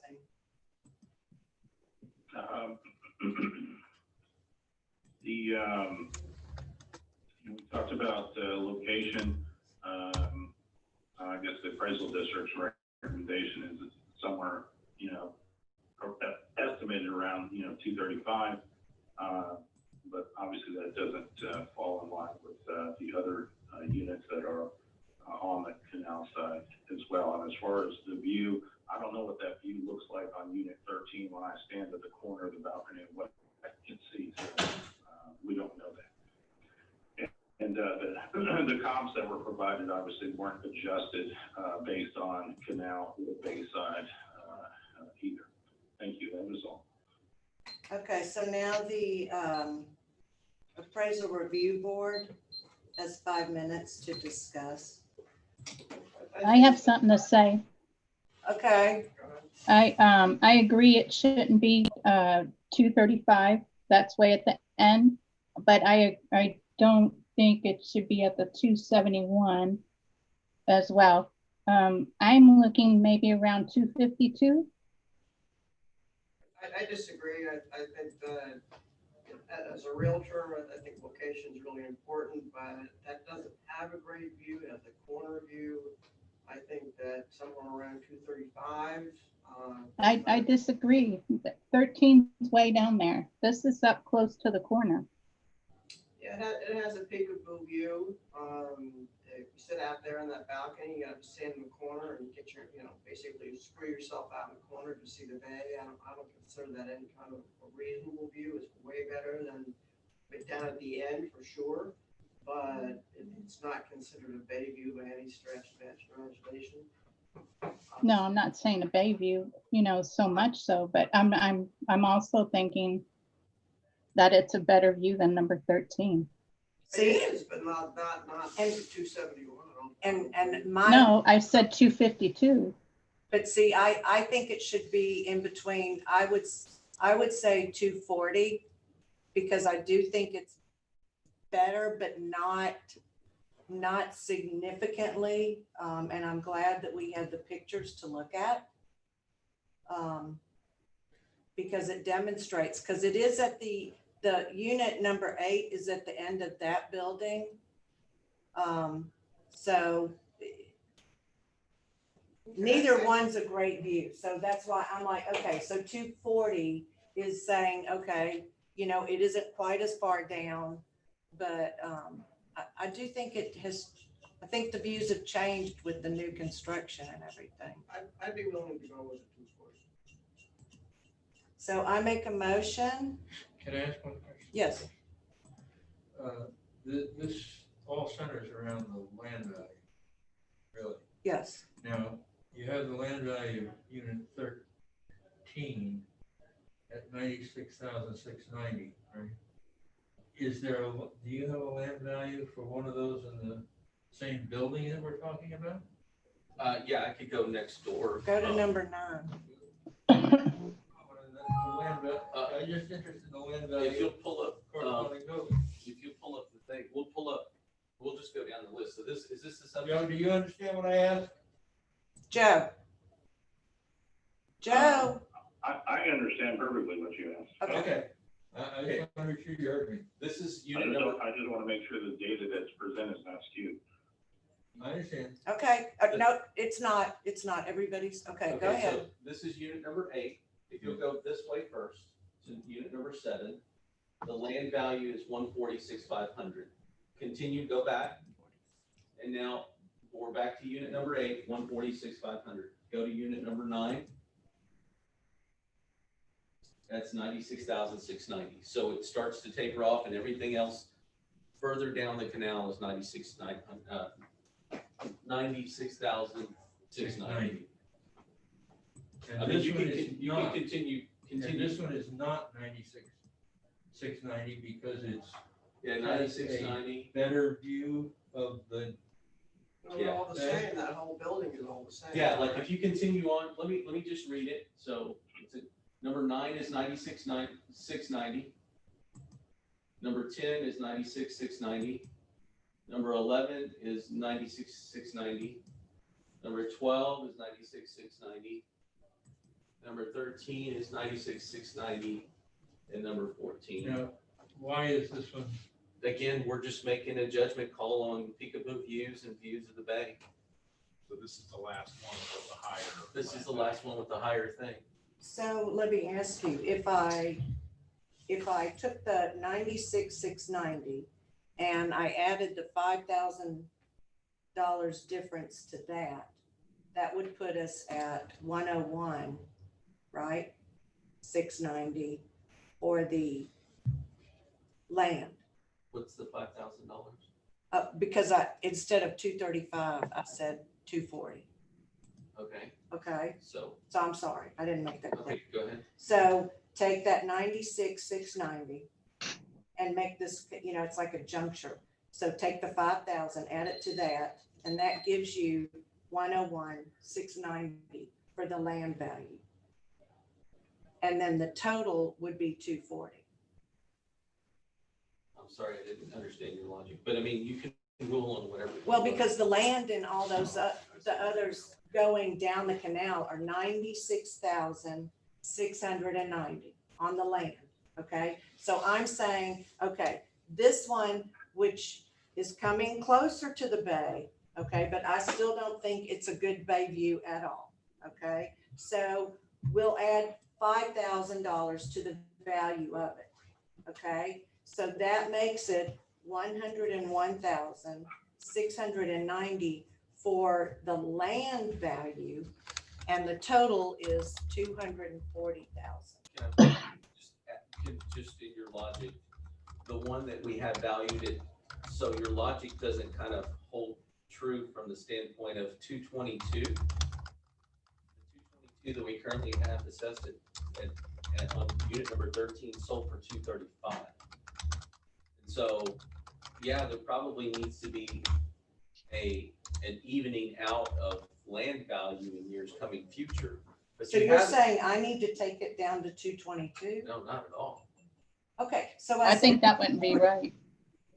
So I said 240. Oh, good. So I said the land value would go to 101,690, but the total is 240,000. Does that mean you have to adjust the land values? You get to tell us whatever you want to happen for both the land. I mean, you get to just say the value.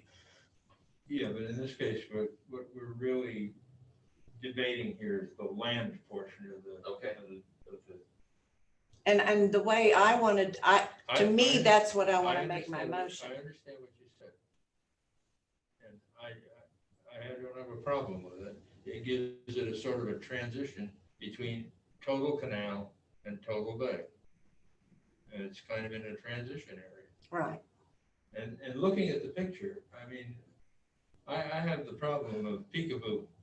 I mean, it's not a spectacular view as if you were on the bay, and it's not as bad as if you were looking at just all canal. So it's something in the middle. That's right. I agree with your logic. I think I'd maybe bump it up another $5,000 to 10 or so. Ramona, what do you think? Well, I think 240 is really just, it's too low. I could do another, I might have to think on another 5,000 for it. 245? So that, yeah. I got Kathy shaking her head here. Kathy's shaking her I head don't think so. I mean, as a realtor. That had a better view, yeah, it's closer to the end there, but, you know, that end unit, yeah, I would go for that, but this unit really, That end unit should stay where it's at. I'm sorry? The end unit should stay at the 271. And you're going from one unit to the other. Face of that, the end unit has a way. It's a totally different view. This unit. I'm saying, I understand. I don't know, I really don't think it should be any higher than the 240, but I don't know how everybody else feels about it. Okay, so, Do it with the land. We're changing the land. We gotta make sure we're gonna. yes, because that's what Specific the about that. main, yes. So on, You were talking about raising the land value, not raising the total value. Well, by raising the land value, you would in effect, I think, raise the total value. So you're in favor of raising it to 245? Total value, yeah. here's what, okay, so But if I split that, hold up, so I'm gonna take, okay, that's 2,500, okay, so right now I'm at 5. We have one more after this. I think we have one more thing after this. Okay, all right, so here we go. So based upon what I heard from the district and from the representative for the property owner on account number 34893, I am making a motion that we put the land, okay, so take that. You just tell us the total value. Well, I'm gonna divide it. I'm adding, instead of 5 or 10,000, I'm doing 7,500. Okay, so 7,500, I'm going to add to the 96. So on my calculator, 96,690 plus 7,500. That comes to the property, the land value should be, and can somebody check my math? Should be 104,190. And the total value should be, hold up, wait, let me write that number down. 104,190, okay? And then the total would be,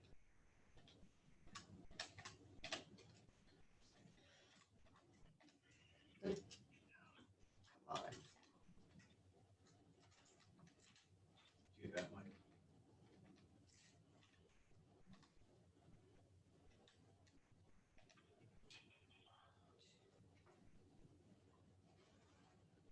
I came up to 242.5. No, I know my calculator. No. That doesn't sound right at all. Yeah, when you do, what you just said, I did the calculations with you. So if you took the 96,690 plus 7,500, is that what you said? Yes. Yeah. So that comes out to 104,190 plus the, Right. oh, 104,190. yeah, that's the 104,190 plus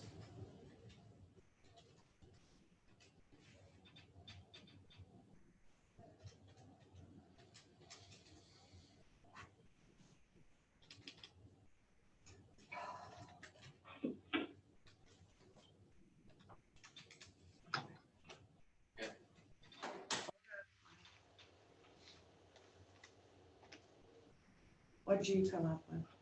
I came up with less than the 235. I came up with 229,650. So I don't know what you want.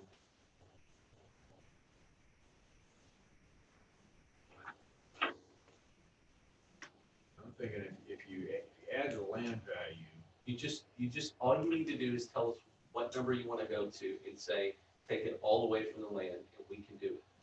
We can tell you what it would be. Well, you said it was 240, right? let's go with 240. 245?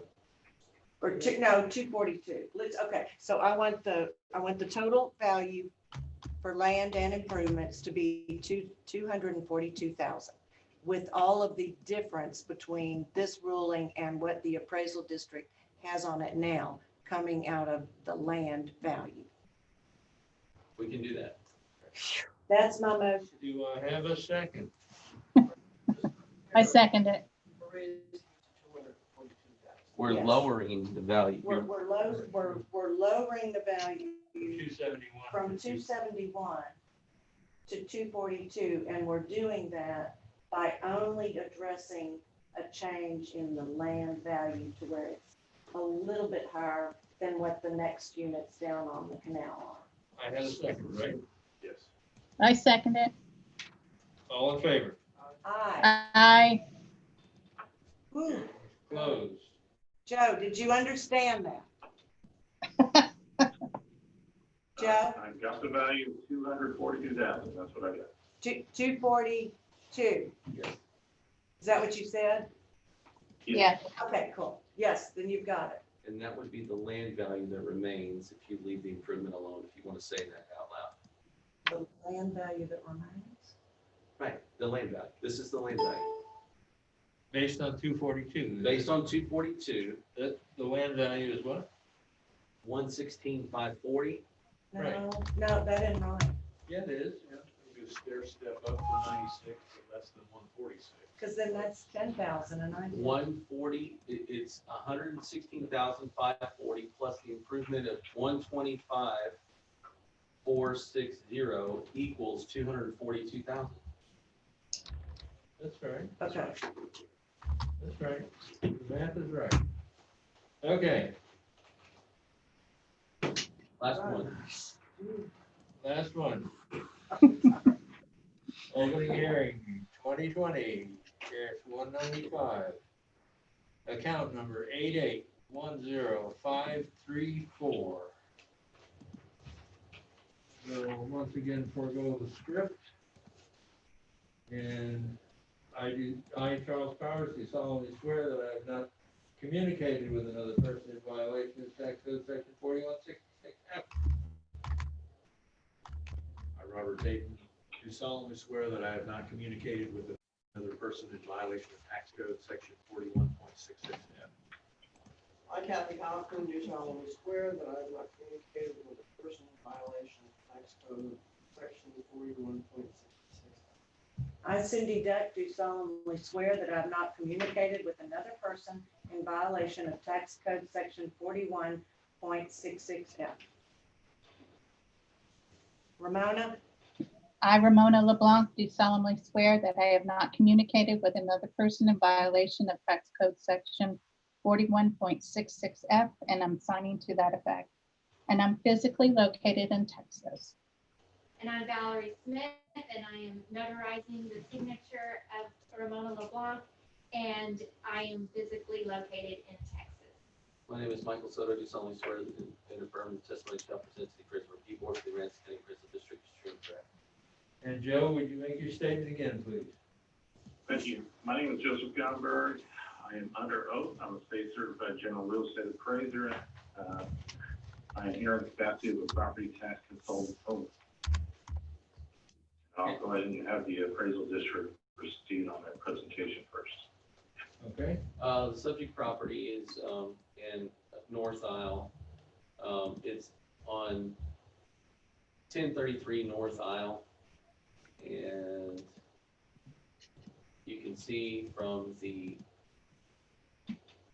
last value that we had on the property was 314,960. It's currently listed at 315,000. The last sales price was 315,000. You can see from the pictometry imagery that it's a vacant lot in Islands of Rockport.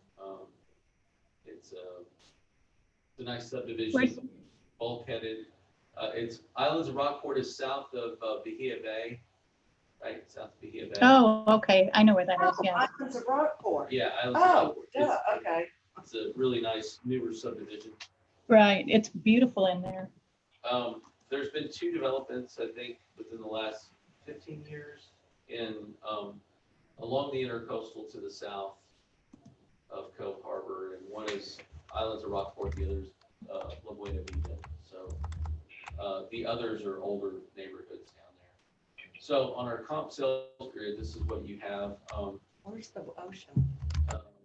Well, yeah, it's out this way. This is. So what you have on our evidence is you have actually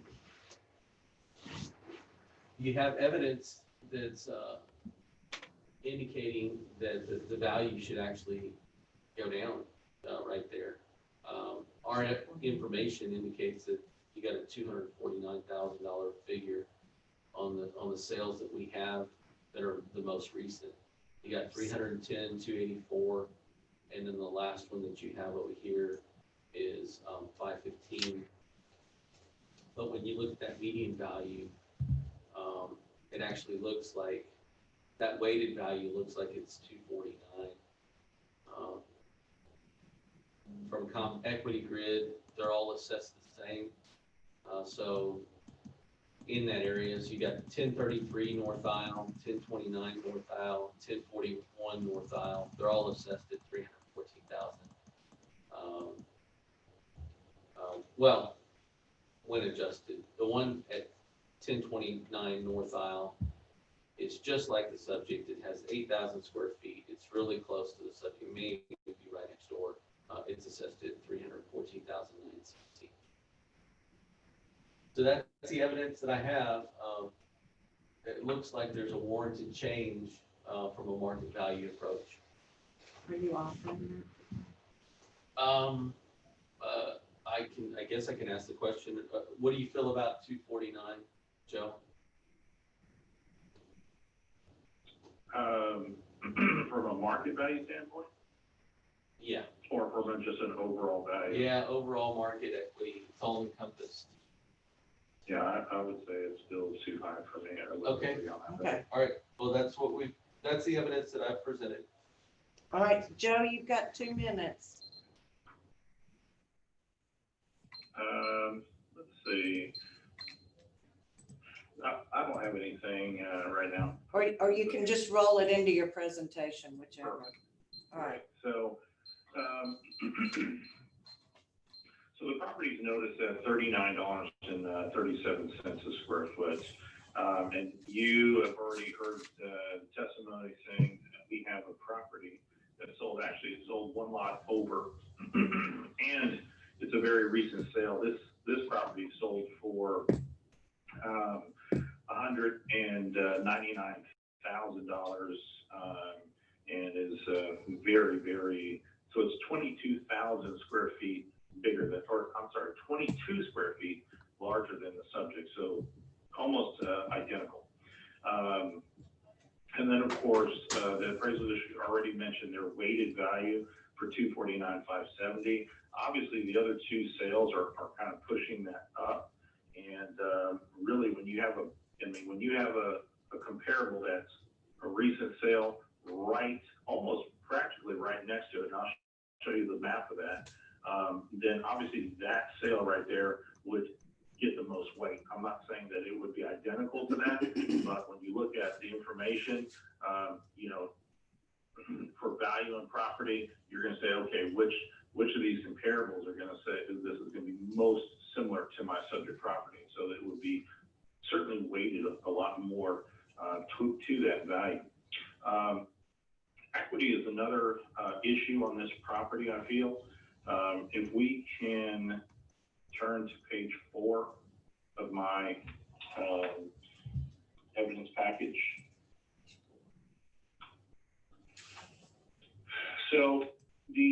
equity grid that's provided by the district, they're saying that 14,960.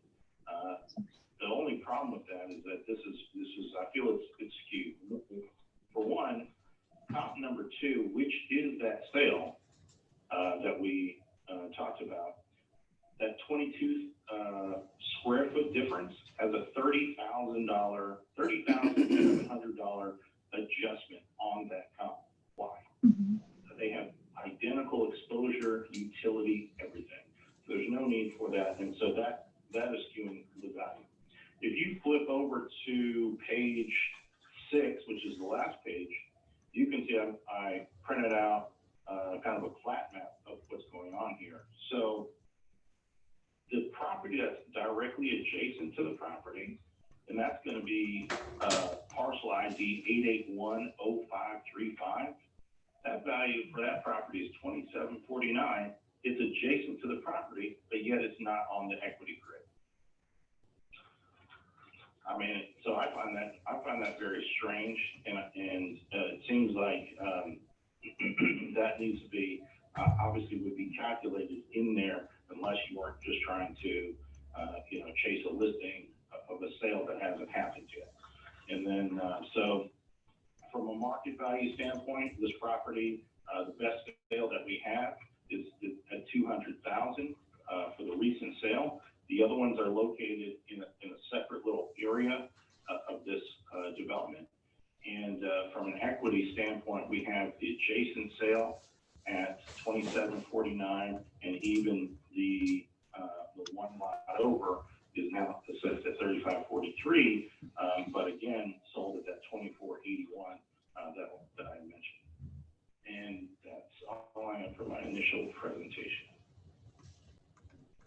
Okay, so now, Mike, you've got 2 minutes to cross-examine. So the 249 was too high. I see where you're coming from on some of your evidence that you presented, Joe. So are you purporting the 219 figure that you have on page 6? Was you? 219, yes, 920. I used that, yeah, exactly for that. Okay. He went to 219, 920. If you're good with that, I have nothing further. You okay with that, Joe?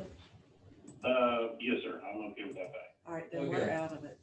Well, no. You have to rule. Go ahead, You you started have the to rule. process. You have to rule. We have to rule, go ahead. Motion to move. I make a motion that based upon what I've heard from the appraisal district and from the representative for the property owner, that the district offered the asking price or the asking value of Market value. of 219, 920. 219,920. So I make a motion that we end this because the property representative accepted that value. No, you have to rule on the two things in question, market and equity. And I mean, he's just saying that we're good. We're not gonna have any more exchanges. Okay, all right. So on account number 88-105-34, addressing the incorrect appraised market value and the appraisal ratio exceeding median value level of A, I make a motion that we accept the 219,000, or that we put a value of 219,920 on that property. I second it. All in Aye. favor? Aye. Anna? She said it. Oh, aye. Sorry. Thank you. Thank you, Joe. The hearing is closed. Thank you very much, Joe. Thank you for everyone's Thank time. you, Joe. Thank you. Have a great afternoon. You too, thank you. Yeah. I think just procedurally, even if, I think that's something I've asked the attorney is like, once we've started the proceeding, you have to make a decision. Like, even if we're having discussion, we just agree in principle, you have to rule on the items that are checked. You have to, because you've started the proceeding. Yeah, there's no, like in years past, I think we did it incorrectly, like we don't have to do anything anymore because you can sign a settlement, but found that that's, once you start the proceeding, this board has to I rule. think we should always at the end refer to the account number and then go down and The address protest two list, issues yeah. that are the issues in it across all. Okay. Yeah. Regardless. what Well, else because, I you're mean, saying, we've we go back discussed to it, and last time I remembered, okay, I remembered is what it is that we just said, yeah, once you offer, then it's between y'all and we no longer are involved. I think So- that your memory is correct.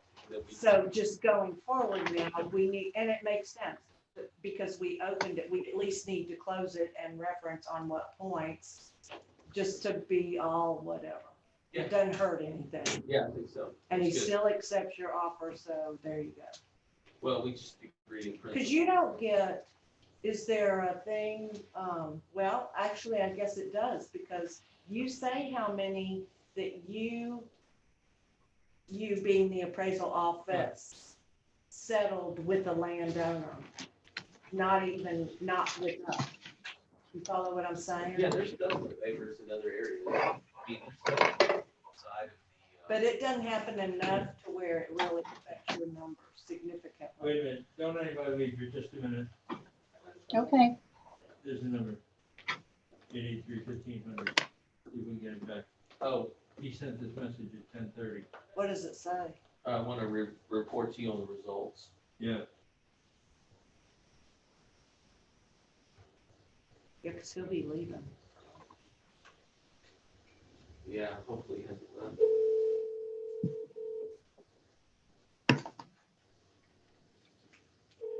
I'll try to get everybody else. Hi, this is Charlie Powers. Is Skip still there, or did he go to lunch? No, she's still here. She is actually on the other line. I'll hold. It's not very loud. I don't know why. Could you hear it, Ramona? Yes. Oh, okay. Our microphone is like, Yes. it's like an FBI wiretap, really, really sensitive. I can hear it Can you hear me breathing? pretty much. I could hear you talking to, oh, We're on hold. Page's dad, whatever. I can't think of his name. Oh, Okay. Is there another, who'd y'all call? Yeah, that'll work. we're calling Skip Hinkle, Oh, they have a procedural issue. our attorney, and it's all about what you did earlier. No. And we photographed it. Yes. Yeah, we did. True. Broadcast live. I like how you positioned the camera to get my better side. You know, we've tried, we wanted to get a webcam Okay. that goes to this computer instead of having to use, this is one of our fieldwork tablets. There are no webcams. Like, everybody bought all of them. There's just no webcam. During the code, when it Yeah, for the past like started. 2.5 months, I've been looking and there is not a webcam. Oh my gosh. And there's one from like really suspicious sellers that are like 5 times what they normally cost. I found one webcam on Amazon from the 18th Taiwanese factory down the food chain, and it just came available. And I said, if this is all there is, we'll just get it. And it didn't even, plug didn't work. The wiring in it was like loose, so we had to return it. So it's like, it's crazy. There's no webcams. When there's a webcam, we'll get it, and we'll have a When tripod we for it. started this exercise, the only camera I had was on my wife's laptop. So I went out and bought a webcam for $86. Uh-huh. Nice little unit. And A that was separate one? That was, yeah, that plug, USB connected. And that was about, when did we start having these discussions about using Zoom? About a month and a half ago? Thinking, I mean, I think it was February, About March, a month and a half ago. something like that. And I got it on an open-ended search, Yeah. and it came from Newegg. Oh, okay. Yeah. Yeah, and Newegg is totally out. One They of don't my have- favorite places. Yeah, I wanted to just get a Logitech wide angle webcam. And Oh, well, you specified Logitech. no, I mean, I'm sorry, that's the what I only was looking. Logitech ones are available for $1,000. Yeah, exactly. Exactly. But yeah, we it's crazy. Even Mike's not worth $1,000 camera. hey, Careful. Yeah, Cindy, if you plug headphones into this thing, you're like Spider-Man. It's crazy. You can hear if somebody's whispering in the other end of the room, you hear them. Oh my gosh. Yeah, it's kind of bizarre. See, because what this does, and I don't know, I mean, it's probably nothing we can do. You just have to go back and reopen it. So what's happening is like you're opening like a. It's keeping the old pictures uh, and they pop up and then Here we sometimes, go, guys. hello? You're still on the other line. Would you like to continue to hold? Yes. Yes. Okay, yes, okay. Wonder if she can you, Are you talking about how you're? can you put a note on his desk? Yeah, she's seeing pictures and files from the previous. From the previous one, that happens to me all the time. Yeah, you just have But to. what happens is even after I've viewed all the pictures in the new file, Uh-huh. okay, then when I'm going back, it'll still pop up the old. Yeah. So I'm sitting there looking at sheets, trying to do the numbers and all, and it'll show me the old Right. comp sheet. And how do you get rid of that?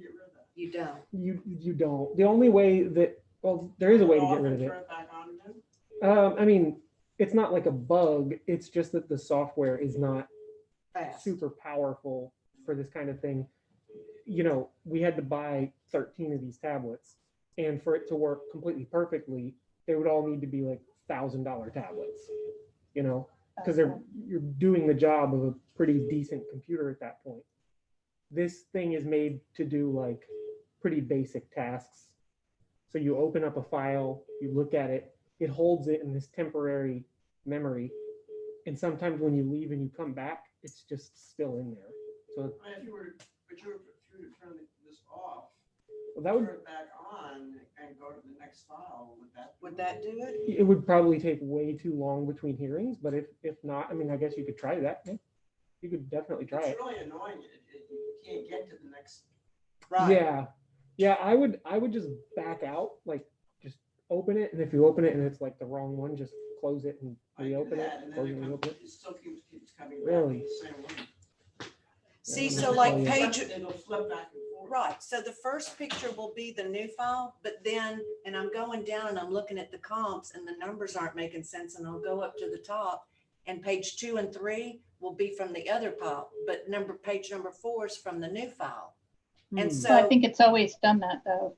Are you certain that you're closing the old one and not just like exiting, like you're closing the file? You might be opening one and then opening another one, and then opening another one, and then opening another one, and sometimes it doesn't know which one. okay, so hold up, so wait, let me, Yeah, okay, wait, so that could be it. maybe ask her if she knows how long and if he could call us back, or? You see this is like stuff that's open. Is that? These are the orders from today. Do we have cases? Okay, tomorrow morning? then you have to punch it again. Just in the morning, It actually, takes just the two. 8:30 docket. Okay, What's so Just now, the 8:30 docket. Just the 8:30? We don't have anything in the afternoon? No, So Just 8:30. we have, I want to say we have 7 or 8 at 8:30. At 8:30. Is normally this one that has trouble? yeah, So these are in order. all right, so now, This is the first one. Case 191. so now let's go back to, Is The- this June the 7th? This should be June the 8th. see, I would have gone back like this. Right. Okay, because now Oh, I'm okay. looking for Okay. number Yes, sir. 191. Okay. All right, so now ACAP. And I go to that. Okay, what does it mean? Okay, wait. This is. Look. I want that to be there. Oh. Okay. Did See, you that, flash? yes, but it doesn't always flash that What do quickly. you call the one you Yeah, want? This is It's- case 192. it's a matter of I how mean, much. 191. Sorry, a quarter pounder? Because That it was a- knows that the other one. Oh, this was the one is from still the 8th, open. the very first one, the 8:30. So how do I close it? Okay. Okay. So this was case 191 from the 10 o'clock, March 93rd. Okay. All right. Right. No, I don't. Like if you Like push this little box, it shows you like everything that's open. Stacked. And if you just like, Family meal? swipe it. What is that? Okay. That's that's what I would think. 193. Okay. I have an Android phone, so it's like fairly normal. Okay. See, it's not too long because it just doesn't have very much memory. Okay, so if I go do this, and then you just go get out of here. And as a matter of fact. well, I don't even need that. I don't need, Hold on. Go nuts. because, and do I need to leave this? Because If you close this, then it's like, okay, we're not doing anything. And you open that, and it's back. oh, okay, so, well, but now it's gonna keep that 191 up there.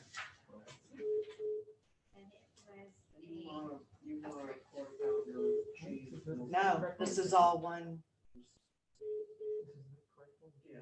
Yeah, now it kept it all in one file. Approved, Instead of going back. shall make changes. And How they're then closing it should I made say- you a copy of this. But what's the difference in, I don't get what you're If saying. you're not doing So that that, you can know make like it what it closed, looks like. it's I know keeping it tell open, where it's the just current holding it in the procedure times background. are. Right, So It's like this it's is where juggling that it is into memory. We're still running, right? Mhm. Okay, good. It should be, if Um, you count front and back, should be page 5. And because it's got such a tiny little brain, it's getting confused. It's like overworking it. So if you just keep it closed, you go one thing at a time. got it. Well, yeah, so after every one, just punch the If you wanna square. have it Yeah. in, And clean it I can out. just take Yeah, it these back. were, Which is I remember the right, these were like 180, And I wasn't tablets, sure if you knew and the that, only, they were like an extra now in the notice $80 of final orders, because they don't have we advertisements on the also desktop. have to send out. So there was the one that was like survey, $90, but it's so covered the in person ads. gets And I that was like, well, we can't as get well that. as the notice. Affidavits. And Yes, if by yeah, accident I it's get rid of all, that's okay, I just take my documents. Just close This is everything. one Yeah. for another To time, keep everything closed, you shouldn't have a problem. but it's brown. Thank you. that Yeah, was yeah, I hope that approved works. Let me know if it on doesn't. Friday. No, it did, I mean, But I went immediately. in to Yeah, saw we'll see, make you know, the change. But when you're what actually it in the did hearing. when I It's showed, not that's what every single, that's why I'm like, Yeah. not even looking at this, because I'm It's like, trying to I multitask, but can't it's, see anything. yeah, it's trying to How multitask, to but it can't. give that to the tax Just can't. office without it being that 130. You know, and we're not, difference. we don't, this isn't our job, like, we Right. don't look at these stuff, so when it's doing that, and I'm like trying to make, it's like, oh, But forget that. I don't know where the provision is for that. Yeah, in the when tax our code, so I think pictometry software probably has need this to weird speak thing to that Mr. whenever you is And let me every know, once in a while, like, because I have to it's an tie aerial it picture. to part of the tax code name. When you move it over, sometimes when it loads the new one, we don't know why. You know, after It moves way to the certification. northwest for some reason. So it's like we'll be like looking at Spanish woods, and then all of a sudden you're in Coconut. Oh my It's God, like, and you're like, where am wait, I? You gotta go back. And This would have been the same way. when I first in started April, here, 'cause that she would did her I'd be totally protest lost. I'd be disoriented. in What am I looking at? But now And you so look at the county from decided the to sky have so long, to let her you're do a like, late oh, hearing, this is that street. You know where you prove the are. You know what I mean. You're like, but oh, this is without it being chapter a 10. copy You of just need to one go more this than way. Or 1/3, whatever. And you I get don't used to really looking at. a way to But if you tell don't do it all the tax time, it's assessor like collector how to alien go looking. about I remember issuing showing people a refund. I during the need hurricane, we were something trying to from be the like, is tax this your code. house? Is that your house? Is this the shed that's gone? And they'd be like, that's not my house. No, it is my house. Well, No, it doesn't even have anything really to do with hang on. Okay, so COVID-19. this is the right side. No, that's my neighbor's house. No, that's my house. That's my house. And they have no idea, but they're literally looking at a photograph. Their car is in the And driveway. so Oh if my it God. met But the- it's so if it met disorienting the to think of your requirements house 25, on the 25, sky, it Right. would north have up, stayed, but as opposed to driving down the it's road. not My that house is on large the of a left, change. right, you know? So it's yeah, it's like a weird, and people would be like, it's really damaged. It doesn't look that bad. So I don't And know you're if you like, want, no, it do you looks want to that keep bad. this copy? I'll just You- write you on my just- copy so that there's we a- talk to him. You learn to see things differently. And you're like, oh no, I can tell that's a lot of damage. It doesn't You'll look like have a lot of this to damage, but refer it to. is, you know? Yeah. Okay, But we had yeah, I wish the I'll get you a little. wish we were in the future with super powerful data tablets everywhere, but limited budgets, people don't want us going nuts. So we just upgraded a bunch of stuff from our computer at the house. And Okay, thank you. I was All running right. so many things at once the other day. No. I was like, this is kind of crazy that our computer can do this. Boy, that little thing's annoying, isn't Like, it? I was playing a game with a friend of mine. I'm listening to music. like sort of in the background. And I'm playing this game with them, and our friend is maybe on another game. We have another game. And we're talking through a completely separate application because it's Right. better quality sounding. And so it's like, I don't know, he might be on. Let me see. And I opened the other one at the same time and checked it, and it wasn't even slow. I was like, this is just nuts. Huh. Computers are nuts. I remember telling a friend of mine's mom that she'd never fill up a 20 gigabyte hard drive in her life. Yeah, At well, the time, there wasn't a camera that There- took pictures that big, and like, did you know that all the text on Wikipedia, the whole, and you put all the text in Wikipedia onto a hard drive, right. it'd only be like 13 gigs. It's really not much space at all. I mean, yeah, it's crazy. There's like people can put you can put the Library of Congress on your phone. Yeah, but I don't want to. It's such a tiny file. But it just goes to show you, like, Do you, Ramona? No, oh, video is the thing that sucks up all the space. It's crazy. Now, do we have some this afternoon? No. Val told me there's no afternoon docket. Oh, there is. That's what she told me just a minute ago. It appears that there is. Oh, Do we not have, Mike, do we have anything this afternoon? Hallelujah. Maybe we should call back. If you would like, I'd say, Charlie, what if we call back and just say, hey, we just want to make sure, because we're returning his call. well, he's got an answer for us. He talked to Mike's lawyer. Yeah, they have an He's answer got for an us, but answer. there's no problem. If everybody wants to leave, I mean, there's no problem. You and I get the answer and just disseminating that information jointly. But I'd like to try calling him one more time. Well, we're on hold with him now.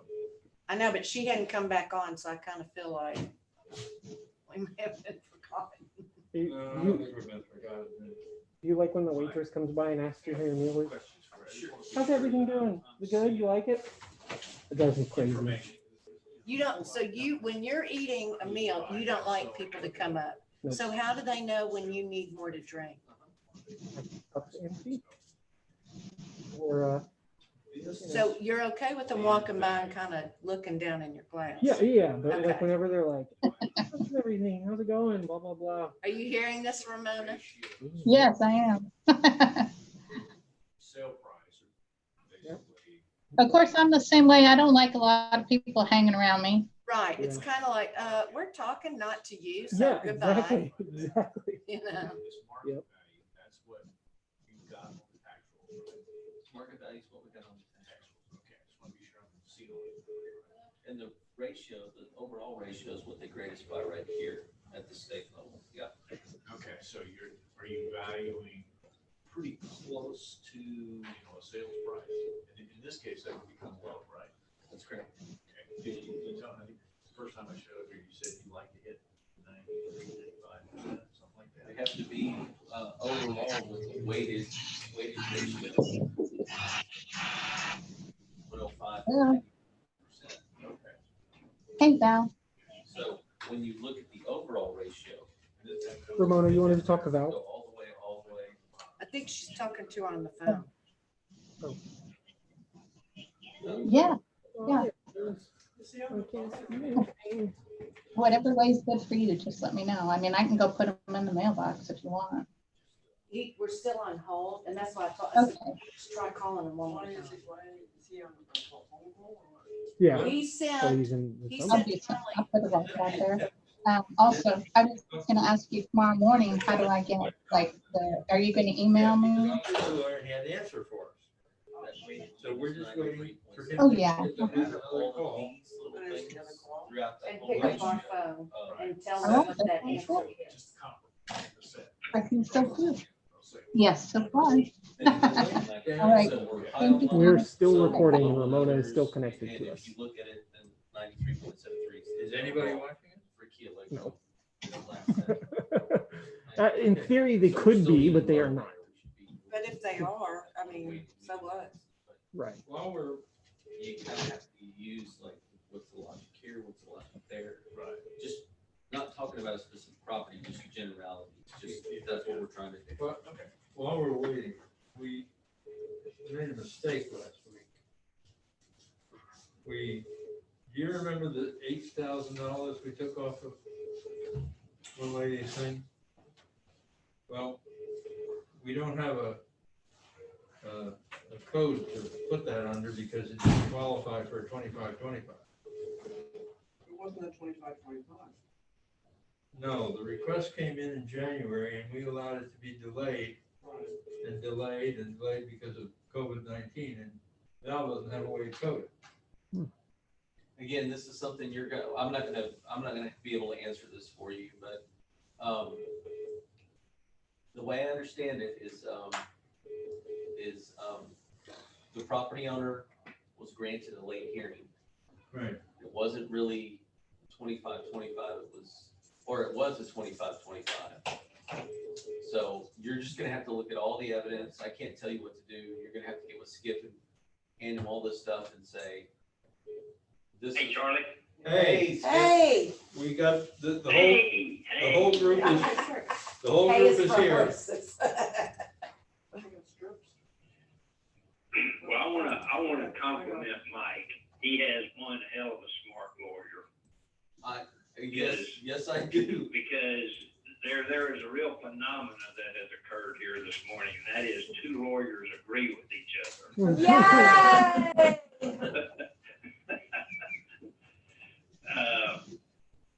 What Jim says is that if Mike would ask him a question that he would, if there was a hearing and somebody came in with an affidavit of evidence that was contrary to the notice of protest, that he would tell Mike to tell the board that the appraisal district lacks jurisdiction to hear this because it was not raised within the deadline that the taxpayer has in which to file a protest, which is a far more eloquent way of saying what I said, which is, they waived their claim. So, if you're going to protest for reason A, then that's what your evidence is. Can't come in and add B, C, D, and E after the fact, after the deadline. Okay. That clears it up for us. I think that clears it up for us. We're following the protest checkboxes. Okay. And The evidence. Skip, Can't. something else has come up in the interim while we're waiting that I don't know how to deal with. A lady came in with a protest in January, was it, Mike? Yes, it was presented in January. Let me get that. And we agreed to hear it, but later on. And then COVID-19 came into play, and we just heard the protest Last week. last Friday, right? Yes.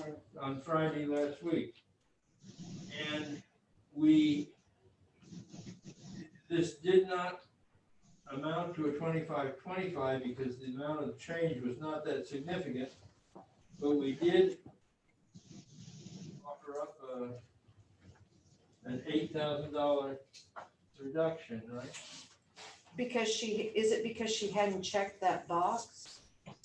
No. Because normally we wouldn't have She done that. hadn't checked the box, but we gave it to her anyway.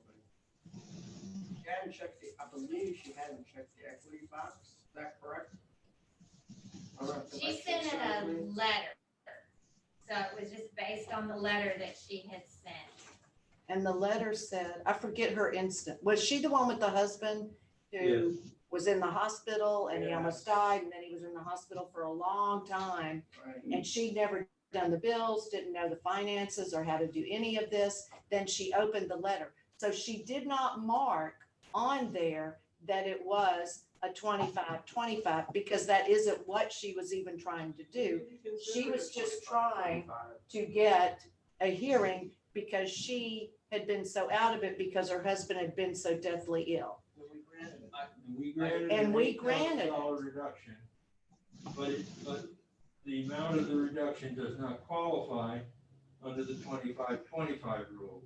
Which she didn't check, and we shouldn't essentially have, based upon how we've done it all this time, we would only have heard a case that late that came to us if they were a 25-25. And even though she What didn't is check. 25-25? Y'all live this every Oh. day. I don't. Sorry. It's the legal article 25.25, Okay. which, And the tax code. which says, yes. I think, It's on, I can't remember the page. It just says that they have to prove that the appraisal district overappraised their property by 1/3 of the value again, Okay. in the again, past. Now it's gone to 25%, but, Oh, it's 25% for a homestead. right. 33 and a third for non-homestead. This is not a homesteaded property, so it would have had to be a third. And it was nowhere near that. It was only $8,000. $8,000. I guess the Skip, you would probably need all these documents to review before you consider, kind of, advice to your ARB. I think it's important, yeah. I would just say that you should just give him the documents and let him advise you on how to proceed. Yeah. Well, Let me back up and tell y'all another conversation that Jim and I had was, he was telling me there's some case law out there that says that if there is for lack of a better word, failure to follow the rules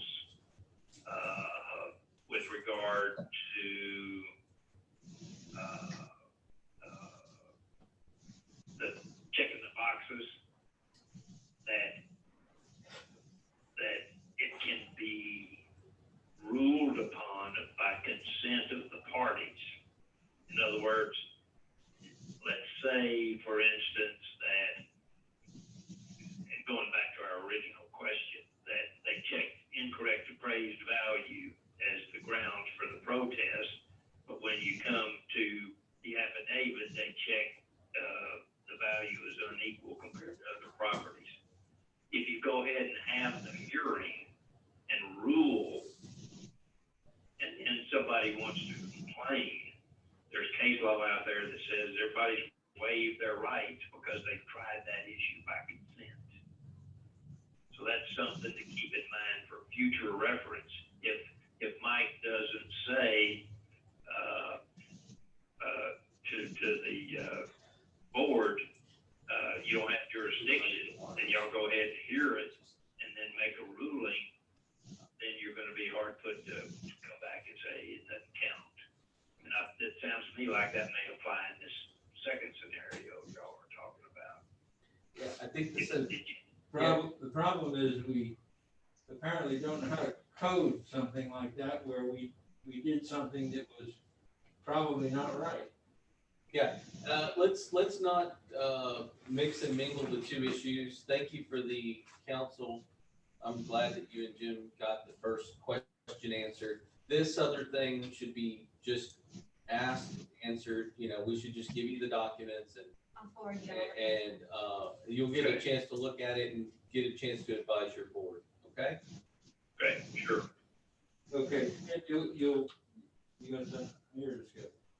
Whichever way you want to do it. Both, if you want. Okay. Yeah, I don't have his contact information, but if you give it to I'll give it me, to you. I'll do. Okay, I'll give it to you. sounds good. I'll be up at the front. Val Smith is the one you'll see is the sender on this, okay? Okay, cool. Thank you, Skip. Thank you again. Hey, Mike. Yes, sir. Mike, Yes, sir. I want to say this to you personally. I've said it to Charlie and I think Cindy in the past, but as a taxpayer in Aransas County, how you handled the appraised value of property after the storm is commendable. Thank you. I'm sending out that survey and stuff like that. You did a hell of a job, my friend. Thank you very much. Appreciate that kind word. Okay, I have send it to me, folks. I have a great staff that really worked hard, so I will pass that accolade along, or that encouragement along, okay? Okay, great. Thank you, Skip. Thank you, Skip. All right, Thank you, Skip. care. Bye-bye. Bye-bye. That was nice. Well, but he meant it, and he All has right. said that to me. Remember when we did that letter? You ready to say Everything. goodbye to Ramona? We can end the Oh, call. Bye. Ramona, smile. Bye, Ramona. Bye. We'll See you get- guys later. we'll pick See up you tomorrow. We'll pick up your affidavits. All right.